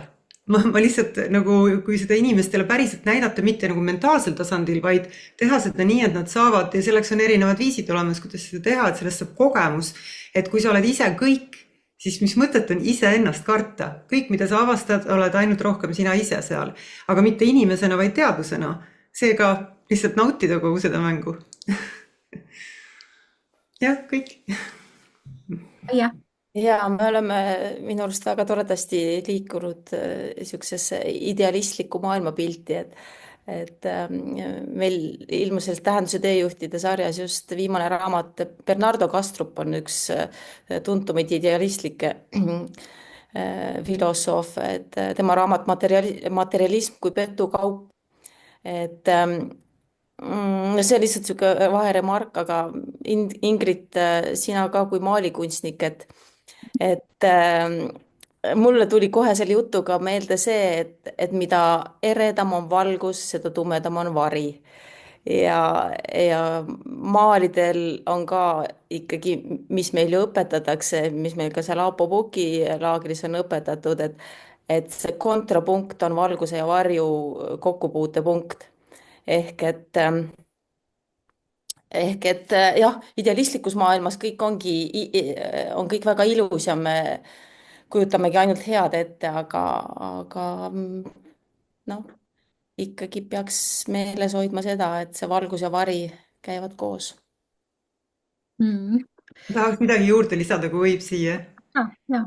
Et üks selliseid, see on väga huvitav koht, et kui inimesed avastavad, et valgusvari, ja ma mõtlen siin vaatajaid ja kes kõik meil kuulajad õnneks igaüks enda jaoks, et valgus ja vari alati, nad on alati eksisteerivad, jah, on olemas, siis mina arvan, et ei pea panema tingimata sinna külge hea ja halb või positiivne, negatiivne silte, vaid oma olemuselt on elu, jah, see võib kõlada nagu veidralt, aga tähenduseta.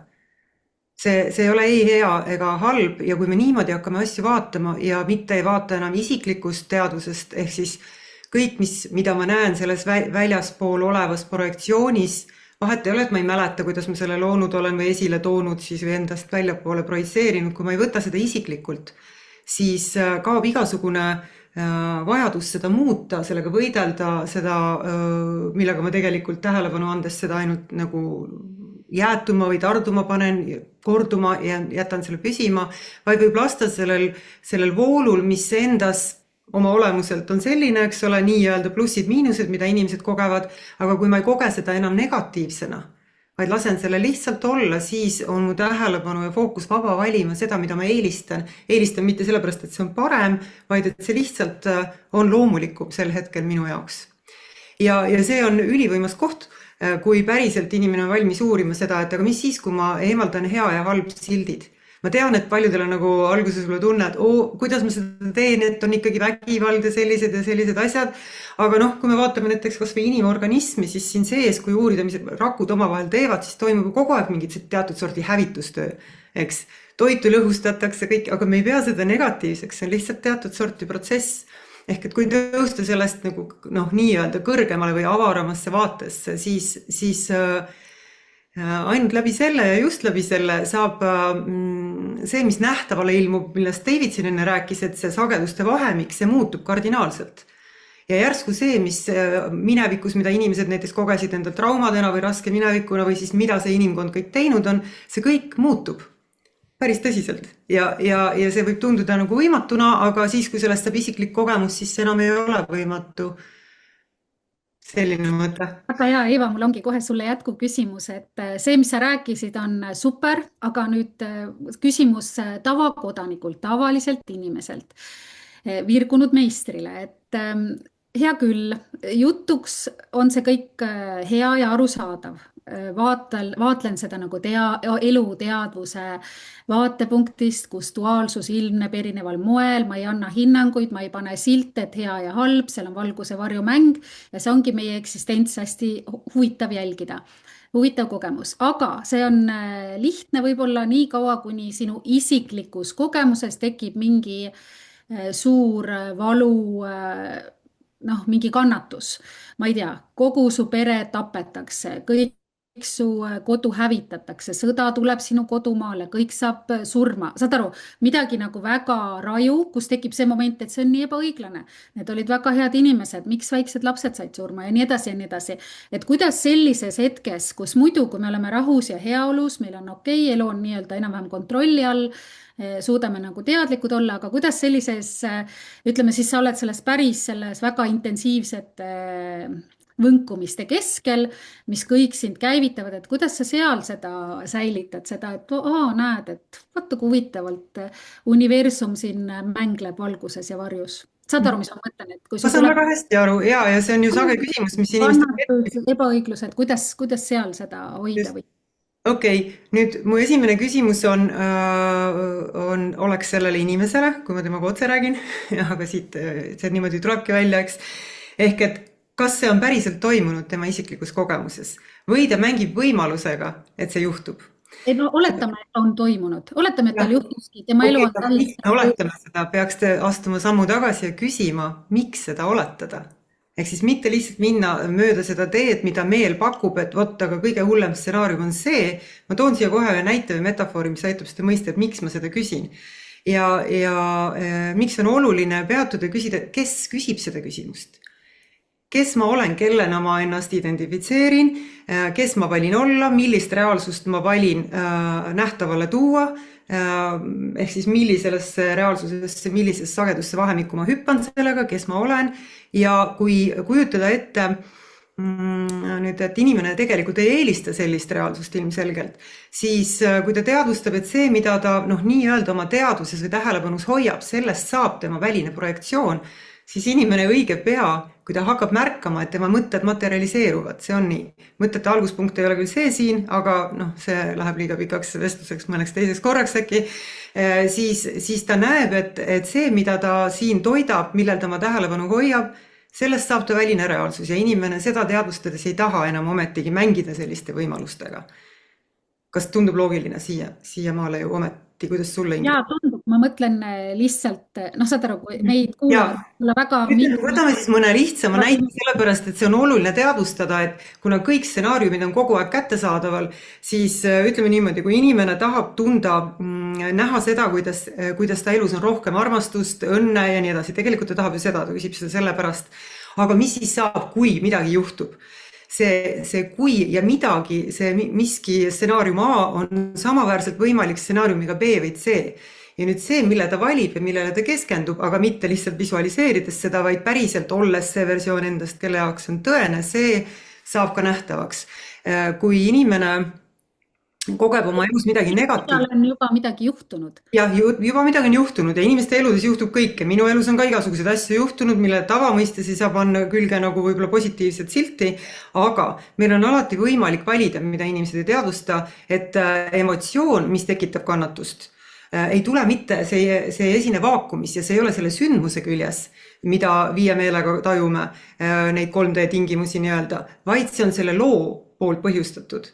No võtame mingi lihtsama näite, keegi jääb peres haigeks, ja mis iganes see siis on, võtame lihtsalt mingi haigus, mis ei näi muutuvat. Nüüd inimesed arvavad kohe, et see on negatiivne, sest et nii on ju loogiline mõelda. Ja seda tehes hirm, mis kõik sealt, mis on siis need maatriksi sisesed programmid, kui ta ei teadvusta, et ta saab teisiti mõelda, siis ta tunnebki nii.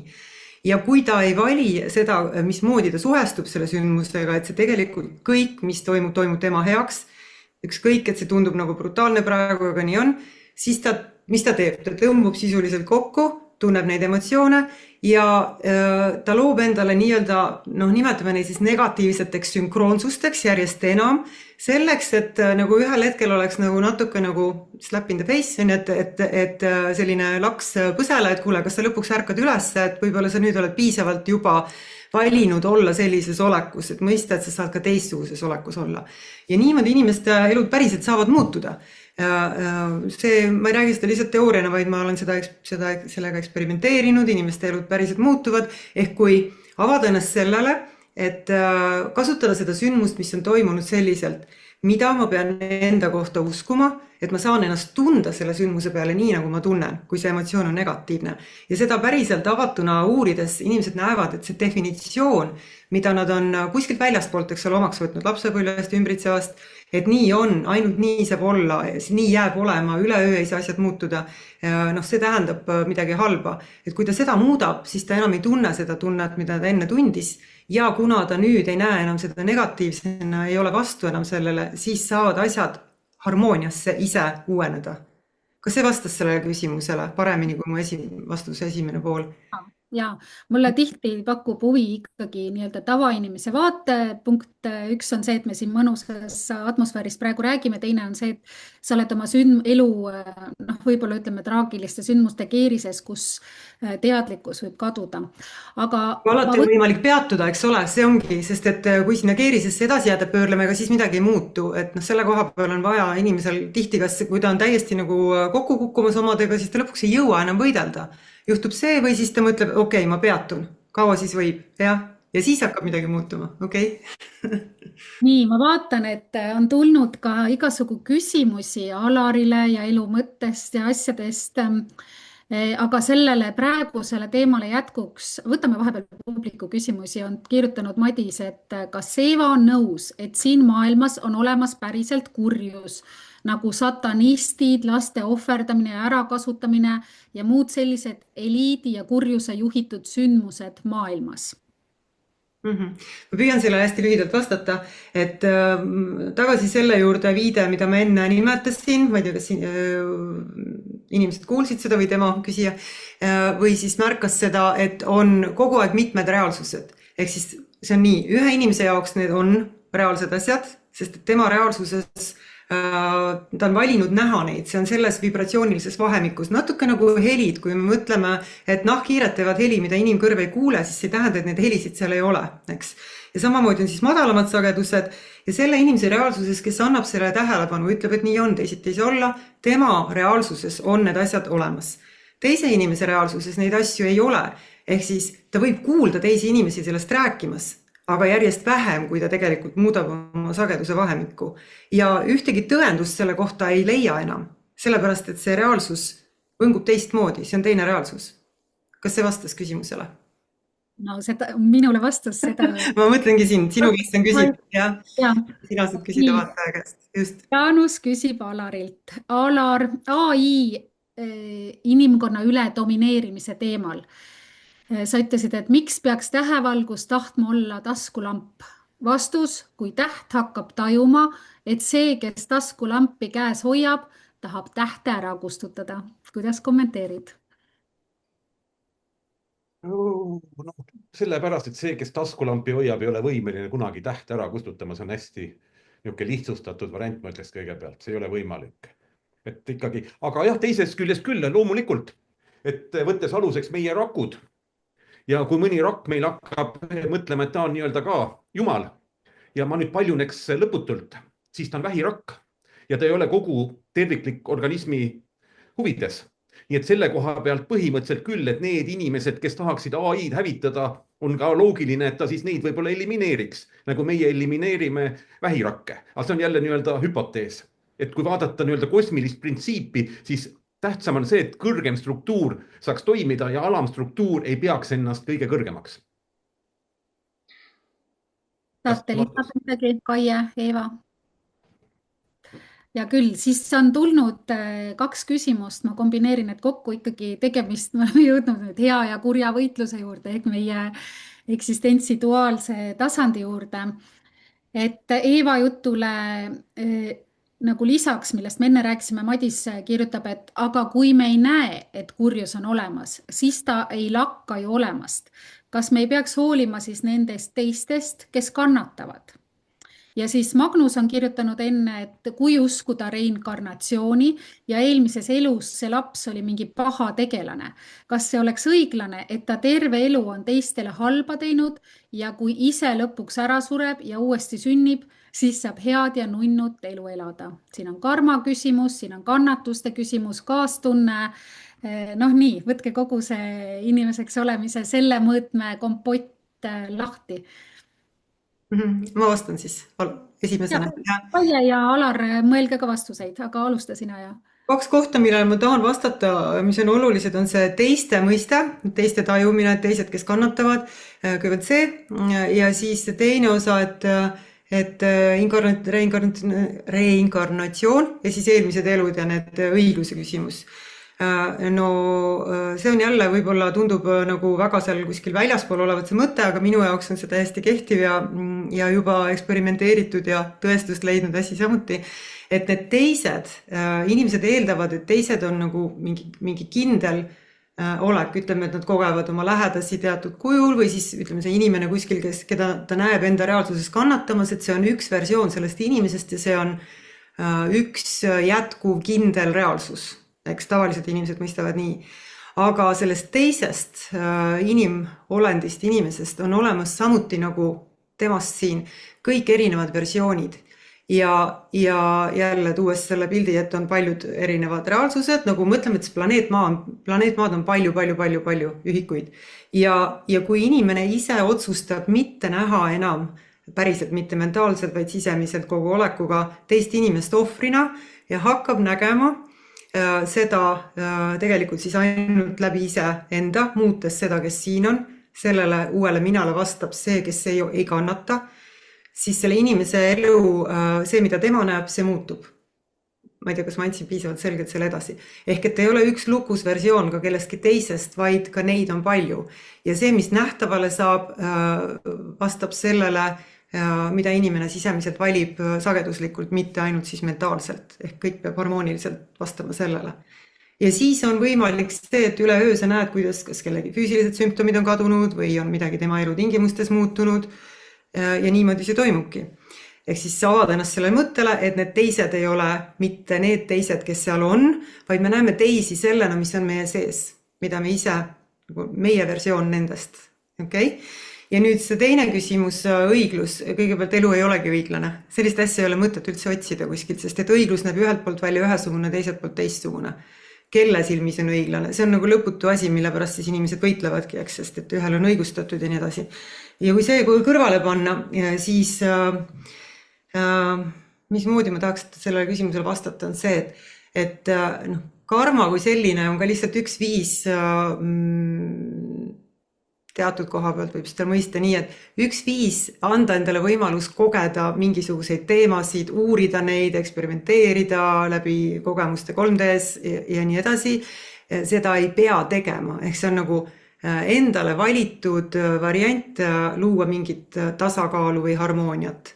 Kui kustutada see luua, et see peab nii olema, siis on võimalik ka näha, et kuna aega tegelikult ei ole olemas, siis need eelmised elud, mida inimesed armastavad sageli nimetada, kui et need on varem toimunud, on tegelikult need paralleelreaalsused ehk igal pool korraga. Ja siis muutub see nagu jada, et enne toimus pahategu, nüüd toimub heategu, siis toimub pahategu, siis toimub heategu. See muutub nagu absurdseks. Seda ei ole vaja enam luua sellist jada, sest sellist jada tegelikult ei ole olemas. Sellest rääkis David ka, et me ei saa midagi väljaspool praegut ehk olevikku kogeda, midagi ei olegi väljaspool olevikku, aga see võib alguses natuke aju krussi ajada, aga siis kui nagu rahulikult võtta, siis tegelikult teeb see asjad väga lihtsaks. Aju ajab see krussiga sellises nii-öelda tavatasandil, et me oleme selle karma ehk põhjus-tagajärje seosega kodeeritud, et mida külvad, seda lõikad, et kui sa käitud teistega hästi, siis on tõenäosem, et sinuga võib-olla käitutakse hästi või kui sa ei põhjusta arutult teistele tajuvatele olenditele kannatust, sa saad, on ju levinud printsiip, et sa saad seda, mida sa sisaldad, ehk siis mida sa nii-öelda piirgad, eks. Kui aeg on illusioon ja tegelikult see reinkarnatsiooniline karmaahel on nagu muutub sellest vaatevinklist justkui mõttetuks, et kuidas sa siis seda seletad? No kui inimene teadvustab seda, et on üks, siis see, mida sa teed teisele, sa teed seda endale ja see ei ole enam mitte mentaalne mõte, vaid sa näed teist inimest, toimub selline nihe ühel hetkel, kui inimene teeb teatud, ma ei nimeta neid praktikaks, mida ma edasi annan, aga sest noh, kõik on tegelikult, võib nimetada kõike praktikaks, vahet ei ole. Ta teeb teatud asju ja hakkab elama teistmoodi, mitte lihtsalt mõtlema teistmoodi, siis ta hakkab nägema teises inimeses iseennast, mitte seda isikut, persooni või isiku omadusi, vaid ta tajub seda kui lihtsalt ennast, aga teise näoga. Ja seda on natuke keeruline sõnadega edasi anda, aga inimesed kogevad seda nii, kui nad valivad seda teha.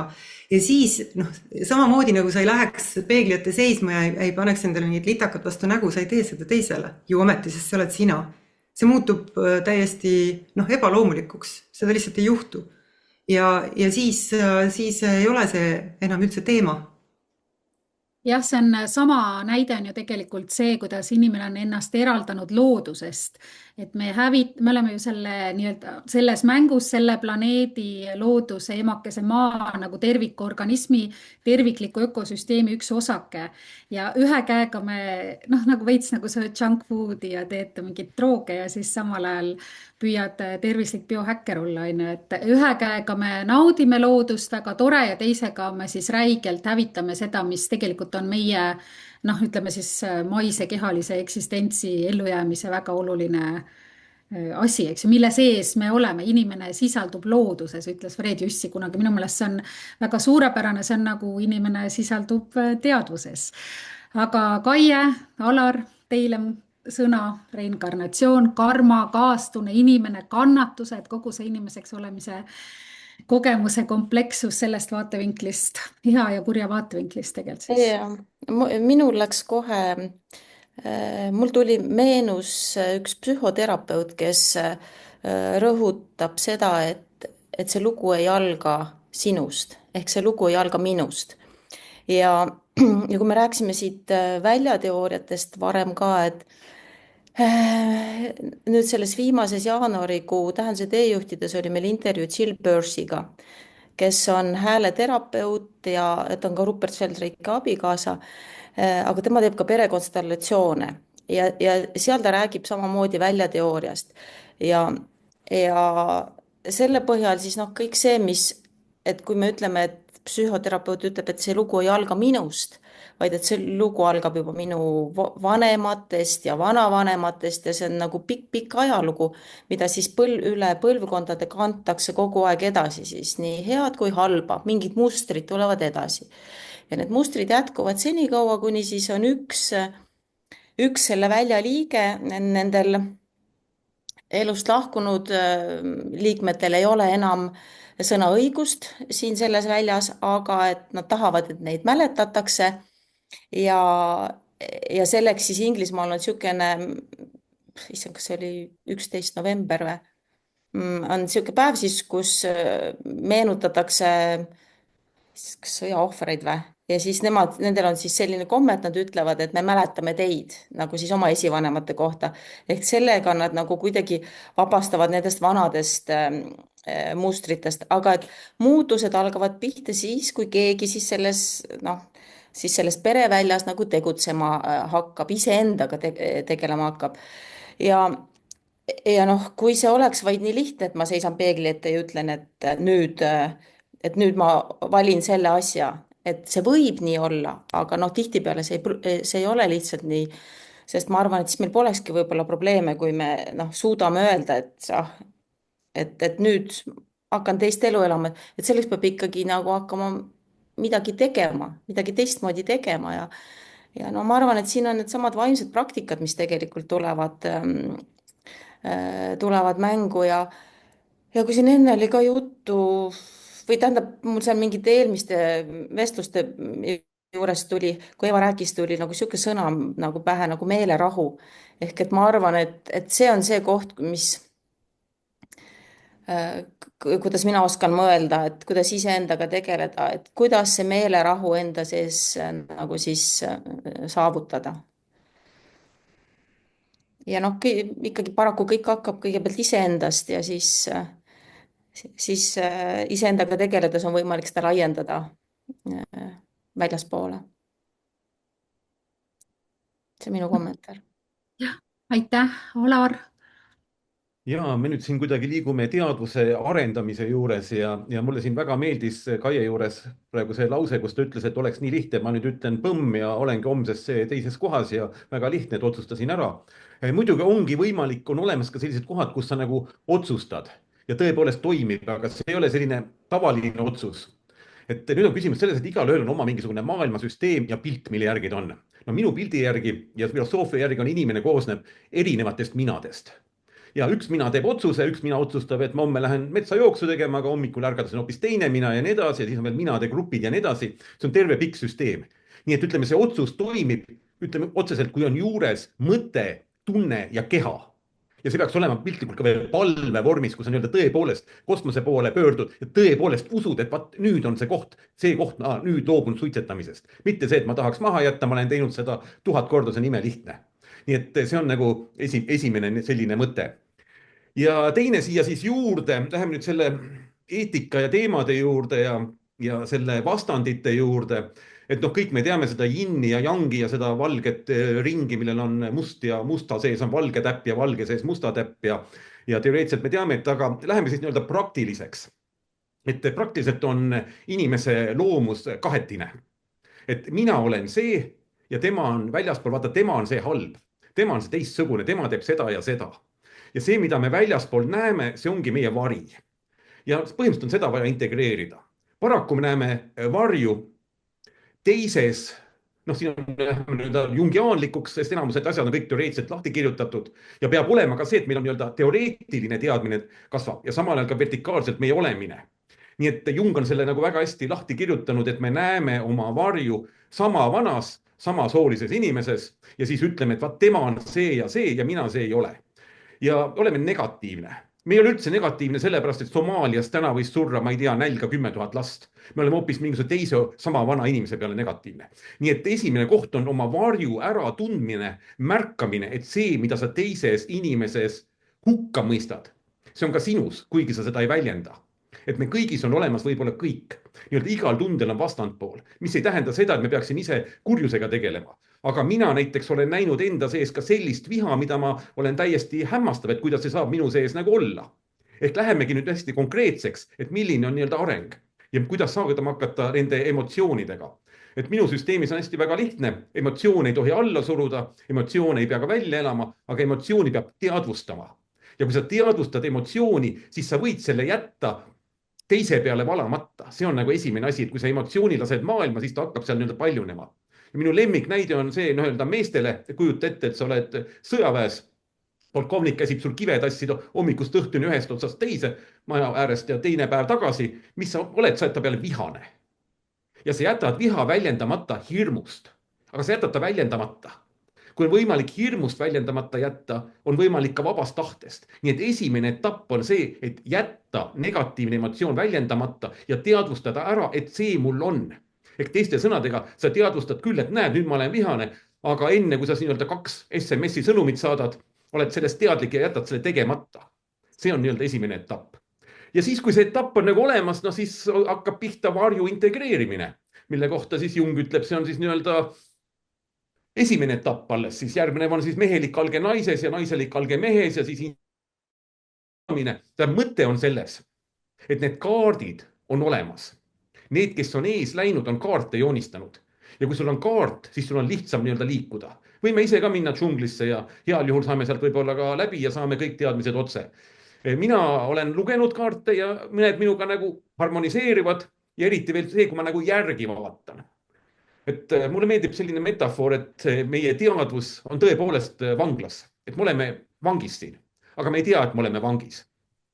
Ja kui me saame teada, et me oleme vangis, mis siis vaja oleks? Vaja oleks leida võib-olla ka kaasvange, kellega koos põgeneda. Ja see on esimene asi. Ja teiseks oleks vaja võib-olla abi saada ka väljapoolt. Nendelt, kes on enne põgenenud ja kaardi joonistanud. Ikka on lihtsam ju minna, teada, kus seda tunnelit kaevata. Aga kui me ei teadvusta, et me oleme vangis ja arvame, et see ongi kõik väga hästi. Ma nüüd tuleksin veel edasi tagasi selle tehisintellekti juurde ja selle vangisoleku juurde, kuidas me ei märka enda sees olevaid muutusi. Teate, kuidas konna on võimalik elusalt ära keeta? Paned ta külma vette ja järjest keedad ja ta ei hüppa mitte kunagi välja. sellepärast et järjest läheb kuumemaks. Meie oleme nüüd saanud 20 aastat sellist mõtet, et noh, nii-öelda tore sõnarobot ja asjad ja ta kindlasti ei saa teadvele tulla ja nii edasi ja võib-olla on õigus. Aga kujutage ette, et läheme tagasi aastasse 2000, kui tehisintellekti veel nii-öelda polnud.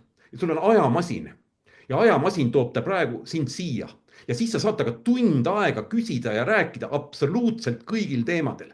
Ja siis sind viiakse ajamasinaga tagasi ja sulle öeldakse, ta on sõnarobot. Ei, mis siis, et ta Turingi testid ja asjad kõik läbis, meil on selle kohta seletused olemas. Aga see on sõnarobot. Nii et järk-järgult meile antakse uus info ja kuna me peaks muutma oma algset arvamust, see on sama nii-öelda materialistliku paradigma puhul ka, et kui me tunnistame, et materialism pole kõige alus, siis see, et 95% universumist on tume aine ja tume energia, eks ole, mis hoiab kõik valemid koos, me ei saa sellest nii-öelda lahti lasta. Aga lihtsalt kaalume seda võimalust, hoiame 2 erinevat võimalust teadvuses. See on see, mida ma tahaksin öelda. Ja siis, kui 2 poolt on teadvuses, siis ongi see sama nii-öelda varju ja valguse integratsioon. Mõlemad pooled on vaja, mõlemad pooled, üks ei eksisteeri ilma teiseta. Et me tõepoolest sündisime praegu sellesse kehasse. Me ei sündinud Hitlerina, eks ole. Oleksime sündinud Hitlerina, võib-olla oleksime tahtnud ka kunstikooli minna ja siis sisse ei saanud ja me ei tea, mis meil kõik toimunud oleks. Me praegu lihtsalt mõtleme oma seisukoha pealt, et meie see ei ole. Aga me oleme siin ja suur tänu, et me praegu selle koha peal oleme. On minu selline mõttekäik. Ma nii naudin selliseid vestlusi. Kas tahate midagi lisada või lähme järgmise küsimuse juurde? Ma lisaks võib-olla ühe mõtte veel, et see on kõik väga õige, et kas see vaade või see mõte, mis meile endale meeldib, ega meile meeldivad ju enda mõtted kõige rohkem alati, ja kes mõtlevad meiega sarnaselt, need me kohe nagu kiidame takka või noh, et neid on lihtne omaks võtta. Aga inimesed, kes mõtlevad teistmoodi, nendelt me ootame, et nad saaksid meist aru, aga siis on päris hea ikkagi mõelda, et ma peaks püüdma ise ka aru saada siis nendest, kes mõtlevad teistmoodi. Ehk et kui ma ise tahan, et oleks erinevad vaated laual, taldrik täis erinevaid puuvilju, et siis ma pean ise seda ka nagu kuidagi aktsepteerima, et seal on ka selliseid, mida ma võib-olla ei söö. Nii, Madis küsib, mida te kujutate ette, mis saab meist ja meie teadvusest siis, kui me nii-öelda valgustume ja enam ei kehastu uuesti? Mida me siis võiksime seal kogeda? Kas ühel hetkel lõppevad need kogemused ära ja saabub nii-öelda õnnis üks olemine või ei lõppe need universumi seiklused kunagi ära, arvestades, et Jumal ehk universum kogeb ennast läbi meie?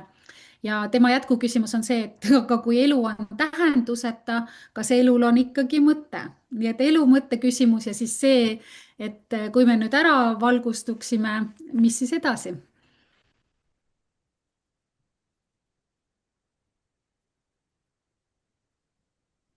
See vist minu arust oli see Plotinos, kes ütles, et kõik hingab koos, kõik on üks, et minu arust see on nagu väga ilus mõte. Ja noh, tähenduseta elu elamine on nukker. Et see tähenduse otsimine ikkagi võiks olla üks eesmärk, et siis jõuda sinna kõik on üks, sest ma arvan, et siis muutub ka see tähenduslikuks. No mina ütlen, et mina ei tea, mis siis saab, kui keegi kuidagi ära valgustub, aga ma võin ju fantaseerida ja mõtle, kui tore, et kui sa siis oled kuskil mingis teises dimensioonis ja siis väikse sisehäälena saad kellelegi nõu anda ja kõhu tunda, et kuule tee ja mine sinna suunda ja niimoodi olla mingisugune sellises koha peal, et siuke nii-öelda fantaseerida.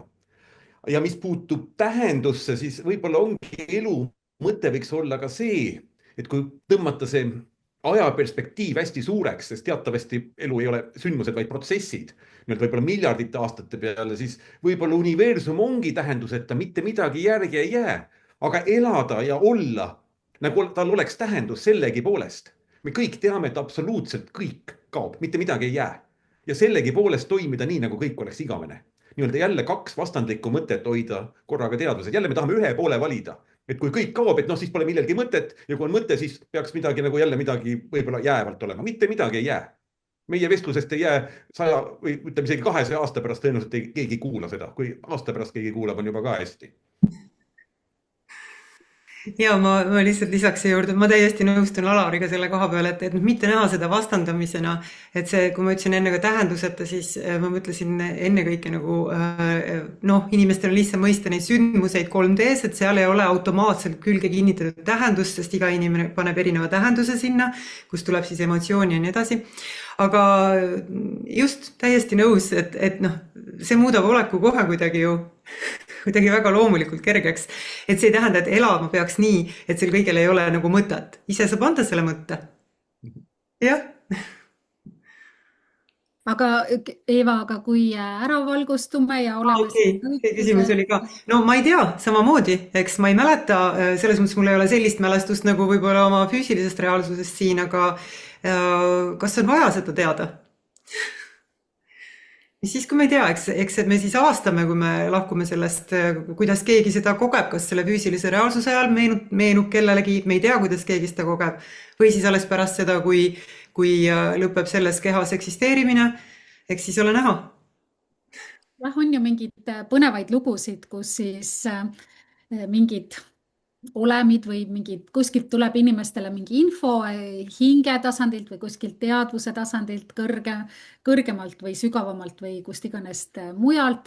Et seal on tegelikult kogu aeg kõik üks ja sama üks olemine, aga vot inimeseks olemine, see on nii põnev ja eriline, saad oma selle lihakeha ja saad unustusse minna, saad eraldatust kogeda, saad nagu kõike kogeda, et see on nagu nii fantastiline mäng.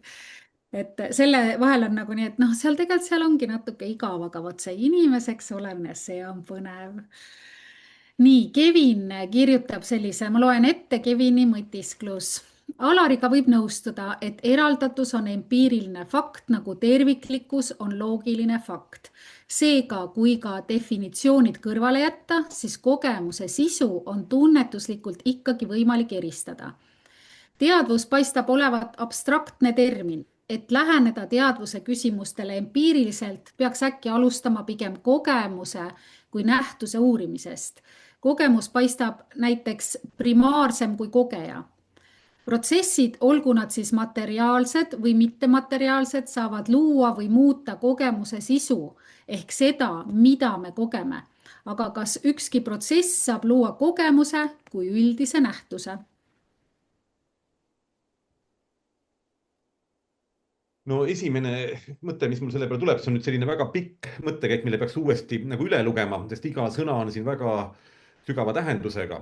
Ikkagi kogemuse puhul on hästi oluline minu jaoks selline kaemuslik taju ehk vahetu taju.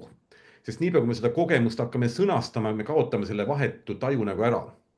Et kui siin oli juttu sellest, et hakkaks kogemusest pihta, siis mulle see tõepoolest meeldib ja seda me saame iseenda sees nagu vaadelda, et minu enda kogemust. Ja samamoodi ka siis seda, kes nagu kogeb. Et põhimõtteliselt mulle see mõttekäik väga, väga meeldis, mis siin praegu nii-öelda välja öeldi. Kaie, Eeva, tahate lisada midagi? Ma olen väga nõus, et kogemus, kõik algab kogemusest ja iseenda vahetu kogemus on nagu väga-väga oluline. See natukene läheb jälle sellesse mustrisse, et kui meil praegu teaduslikult väga, ütleme, teaduslik paradigma ütleb, et kõik peab olema falsifitseeritav ja mõõdetav, et siis see teine lähenemine jälle ütleb, et vaatlused, kogemus, intuitsioon, et kõik need on ka väga-väga olulised meetodid. Nii et jah, kogemus on üks võtmesõna, ma arvan. Jätkan, et jah, ma olen täiesti nõus, sellepärast, et tegelikult on ju kõik, mida inimene siis selle üksiku teadvuse punktina, nagu paljud armastavad ennast ikkagi kogeda, tajuda, teadvustada, midagi muud ei olegi, kui see vahetu kogemus. Siis kui me kuuleme kedagi teist rääkimas, on see ikkagi ainult mina kogen ju teda rääkimas. Mina näen praegu teid siin kaamerates, eks mina kuulen Ingridit küsimas neid küsimusi. Ja kui see kogeja, see oli väga huvitav mõte, et keskenduda kogemusele, mitte kogejale, see kogeja vahelt ära võtta, siis hakkavad huvitavad asjad paljastuma, et kuidas tegelikult toimub see ja mis see kogemus üldse on. Aga ma tahaks siia juurde veel midagi lisada, mis võib-olla on huvitav vaatajatele edasi uurida omal käel, inimesed keskenduvad sageli kogemusele ainult selles füüsilises reaalsuses, arvates, et see on nagu siis põhitoimimise või asjade põhjus-tagajärg koht. Ja kui nüüd minna, mida nimetatakse kujutlusvõimeks, Einstein on ka seda nimetanud, välja toonud huvitavate mõtetega, mis tegelikult minu arusaamiste järgi on teadvuses olemine, siis see on alguses tavaliselt nagu muskel, mis on kasutamata, sellepärast, et inimesed on nii hõivatud selle 3D voo infoga, mis siit tuleb ja mis on läbi füüsiliste meelte tajutav, aga kui hakata teadlikult kogema asju teadvuses, siis sealt avanevad ja avalduvad täiesti uued reaalsused. Nagu, ütleme siis teised elud, teised reaalsused, tegelikult mitte mingid minevikuelud, vaid teised reaalsused, mis vastavad teistele identiteetidele, sellele, mida inimene tegelikult eelistab. Ehk ta vabaneb läbi selle nendest programmidest, mis ütlevad, et aga sa oled seni olnud see ja midagi muud sa olla ei saa. Ehk vaata, eks ole, sa ei ole kunagi suhtes olnud, sul see ei õnnestu, mida iganes. Tavaliselt see on nii, aga siis hakkab ta mäletama ise teadlikult minnes sellesse olekusse, et mul on ka teised reaalsused tegelikult mulle kätte saadavad ja ma ei peagi selle mineviku loo järgi ennast identifitseerima. See läks võib-olla nüüd natuke eemale sellest, aga see võtmesõna oli siin see kogemus, mis mulle ka väga imponeeris teiste vastajate vastustes. Väga hea, sest et lähmegi edasi reaalsustega ja EE on kirjutanud küsimuse. Kui näed unes omakorda und ja oled täiesti teadlik, et see kõik pole reaalsus, siis kuidas te seda seletaksite?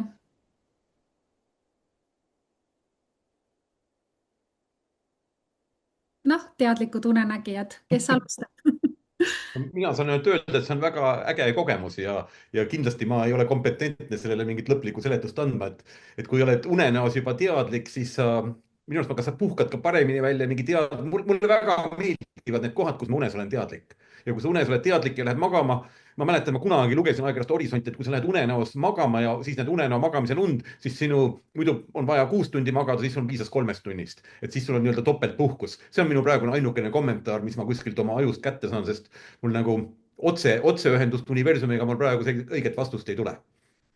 Jah, küsimuse tuum on see sama, mida sa ka välja tõid, et kui näed unes omakorda und ja oled täiesti teadlik, et see kõik pole reaalsus, kuidas seletaksite? Ehk siis veel topelt teadlik unenägemine. Kaie, Eeva? Ma ei tea, mul juba vahepeal ennem tuli siuke sõna pähe nagu uskumine, et mis asi on see või et kui oluline on see, millesse me usume. Ja võt üks asi viib teiseni ja minul tuli lihtsalt enda kogemusest siukene näide pähe, et minu vanemad on mõlemad ligi 20 aastat juba seal inglite maailmas. Ja mõned aastad tagasi ma käisin ühe holotroopse hingamise seansil. Anna Luik tegi seda ja tegelikult oli põhjus väga lihtne, Hardo tahtis teha saadet holotroopsest hingamisest, et me tahtsime siis saada kogemust. Ja mul polnud õrna aimugi, mis asi see on, aga siis selle seansi jooksul mina sain ühenduse oma vanematega ja ma istusin seal ja siis rääkisin nagu, mitte küll nüüd verbaalselt, aga sisuliselt, kuidas mul on vahepeal läinud. No ja see on nüüd täpselt see koht, et mis see siis nüüd on.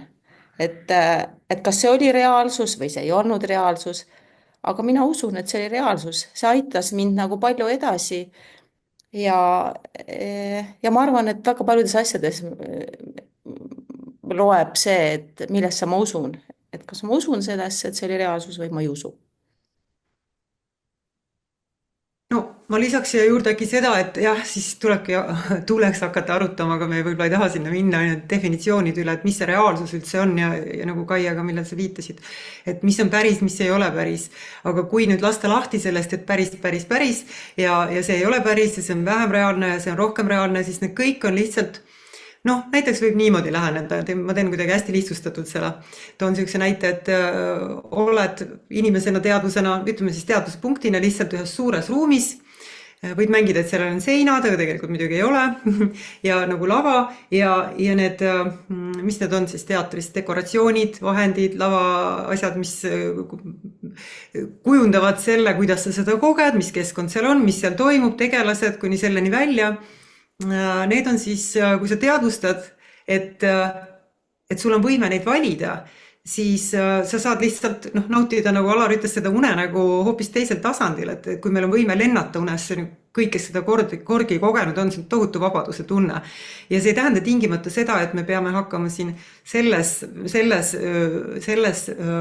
dekoratsioonide komplektis siin ka lendama, aga see tunne võib sul elades täielikult olla, et su keha on sulgkerge, nagu meil lapsena see oli. Ja see tuleb suures osas sellest, kui inimene muudab seda vibratsiooni vahemikku, et tal on lihtsalt nii kerge olla, et ta ei taju oma keha kaalu enam. Need on täiesti reaalsed kogemused.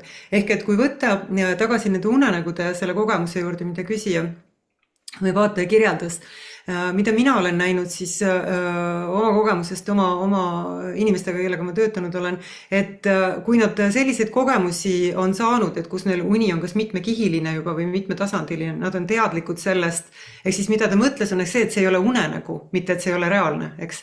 Et ta ei olnud teadmatu selles unenäos, vaid ta teadvustas, et ta saab seal mingeid valikuid teha või midagi laadset, siis sageli koos sellega enne seda, pärast seda hakkab toimuma see inimeses, et ta teadvustab, et ka see siin on tema unenägu. Ja siis muutub elu väga toredaks ju, sellepärast, et ta saab järsku kas siis teatud mõttes lennata ülekantud tähenduses või valida, mismoodi ta suhestub erinevate toimumiste ja sündmustega siin 3Ds. Mina näen seda niimoodi. No mina lisaks juurde kohe psühhoanalüütiliselt võiks siis öelda nii, et kui sa selles päris unenäos jääd nagu magama, siis see räägib võib-olla sellest, et näed, sa siin oled ka, aga ikka sa tead küll, et võiks nagu edasi minna, aga jääd jälle magama. Et võib-olla see mingisugune viide, et seda nagu sellele ütleme tähelepanu pöörata, aga mitte, et see nüüd nii on, see on üks võimalusi. Mulle meeldib siuke, ma nimetaksin võimaluste ruum. Aira on lihtsalt kommenteerinud, et palju reaalsusi on korraga. Tänan, see oli vabastav ütlemine. Elu jooksul on nähtud igasuguseid reaalsusi. Neid saab uuesti aktiveerida, nendega alati suhelda. Ma vaatan kella, ma tean, et Marianne tahab, et me lõpetaksime kella 6 ajal ilusti ära. Inimestel on ka kindlasti oma tegevused. Jaanus on kirjutanud, ma loen need lihtsalt ette, võib-olla hästi põgusalt kommenteerida ja sest ma tahan ju ka teie lõpumõtteid kuulda, mis me siit inimestele täna koju kaasa või nende reaalsuse kogemisse kaasa anname omalt poolt veel nagu lõpumõttena, aga Jaanus on kirjutanud Eevale. Aga kui teadvus ei ole üks, kui järsku neid on mitmeid, vähemalt 2 ja see siin ei ole meie selle mina teadvuse loodud, vaid ühe teise võõra teadvuse loodud simulatsioon, kus meie teadvus on, nagu David väljendus, selles Sansara lõksus. Tahad äkki kiirelt kommenteerida ja sest Alarile on ka veel üks küsimus. Ja, vastan hästi lühidalt. Ja see on absoluutselt üks võimalus valida endale selliselt kogeda seda reaalsust. Ja kui inimene otsustab, et nii on, siis see ongi see meie võime valida, siis ta kogeb ja saab ka kinnitust sellele, eks leiab tõendeid, tunneb vastavaid emotsioone. See on tema jaoks siis kehtiv reaalsus. Ehk siis kui on, jah, see on üks võimalus, kui küsija Jaanus, kas oli tema, eelistab seda päriselt, miks mitte, eks. Keegi ei saa ta eest otsustada, et nii ei ole, kui mina ütlen, et nii ei ole, ja siis, eks lõpuks ta valib ise selle. Ja teine inimene või ma ise otsustan, et valin, et see ei tundu mulle loomulik, see ei tundu mulle tõene selle põhjal, mis ma olen kogenud, siis, aga ma ei välista, et see võimalus on olemas teiste jaoks. Ehk siis ei ole vahet, kui keegi otsustab nii kogeda oma reaalsust. Jah, kõik. Jaanus on väga agar kirjutaja olnud ja kirjutab ka Alarile. Alar ütleb, me kõik teame, et eksisteerivad aatomid, elektronid, molekulid. Ma jätaksin ennast selle meie kooslusest välja ning küsiksin Alarilt, millel baseerub tema veendumus, et ta seda välja öeldud teab?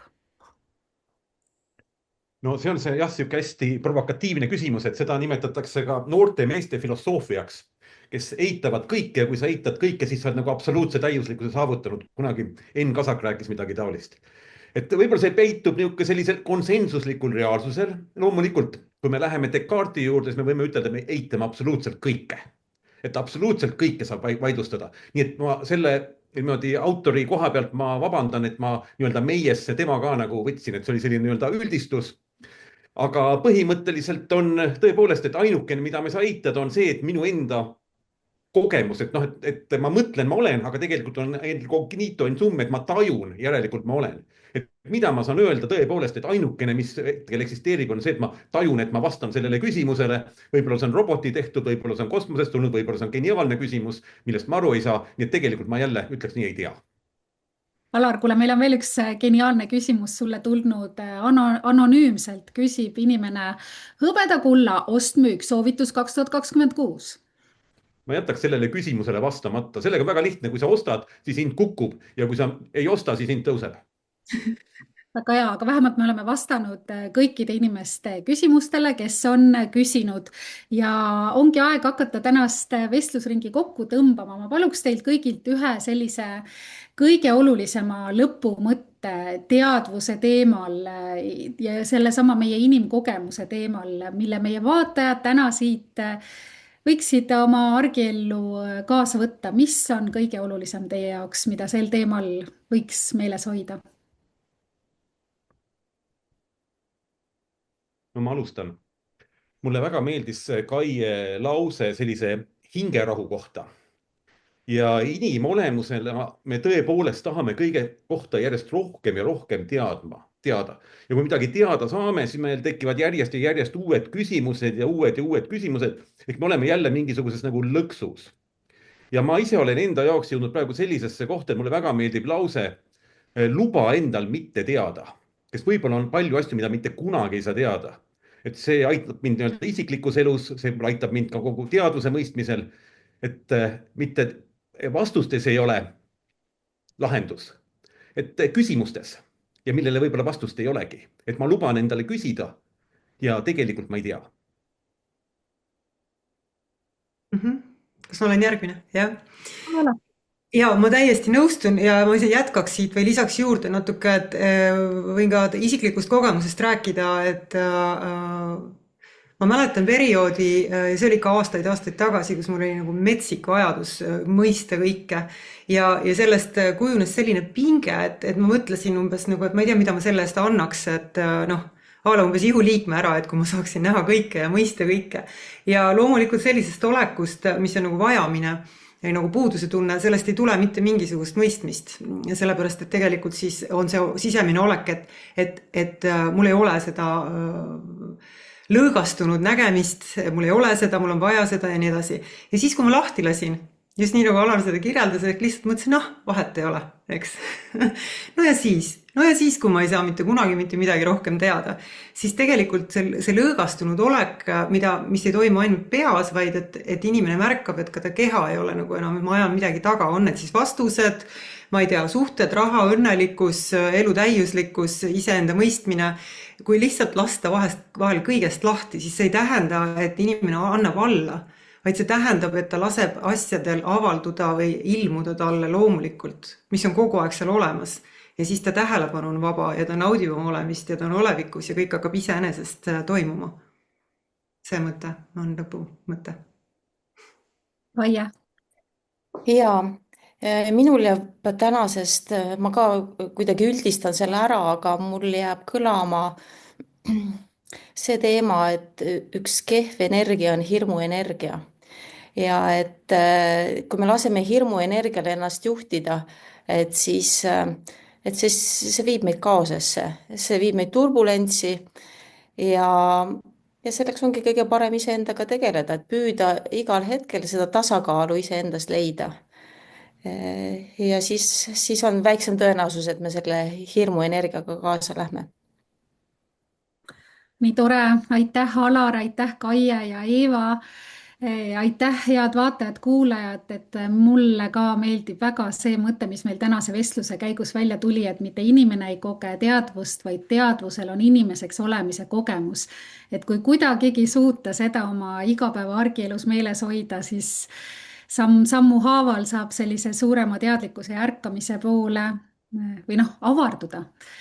Ja Hando ja Mann, aitäh teile, nii tore, et te olete olemas ja olete ikka nii julgelt tegutsenud, et see iseendaks olemise julgus, see on äge. Aitäh. Aitäh, Ingrid. Aitäh, Ingrid, ja aitäh kõigile vaatajatele ja muidugi loomulikult kõigile, kes osalesid praegu siin selles vestluspaneelis. väga põnev oli kuulata. Ma võib-olla lõpetuseks ütleks ühe mõtte, mis mul siin tekkis teil selle vestluse käigus või lihtsalt tuli meelde. Ja ma toon selle näite Harry Potteri raamatust, sest et teatavasti Telegramil on kombeks teha kõik keerulised asjad hästi lihtsaks, et inimestel oleks lihtsam aru saada.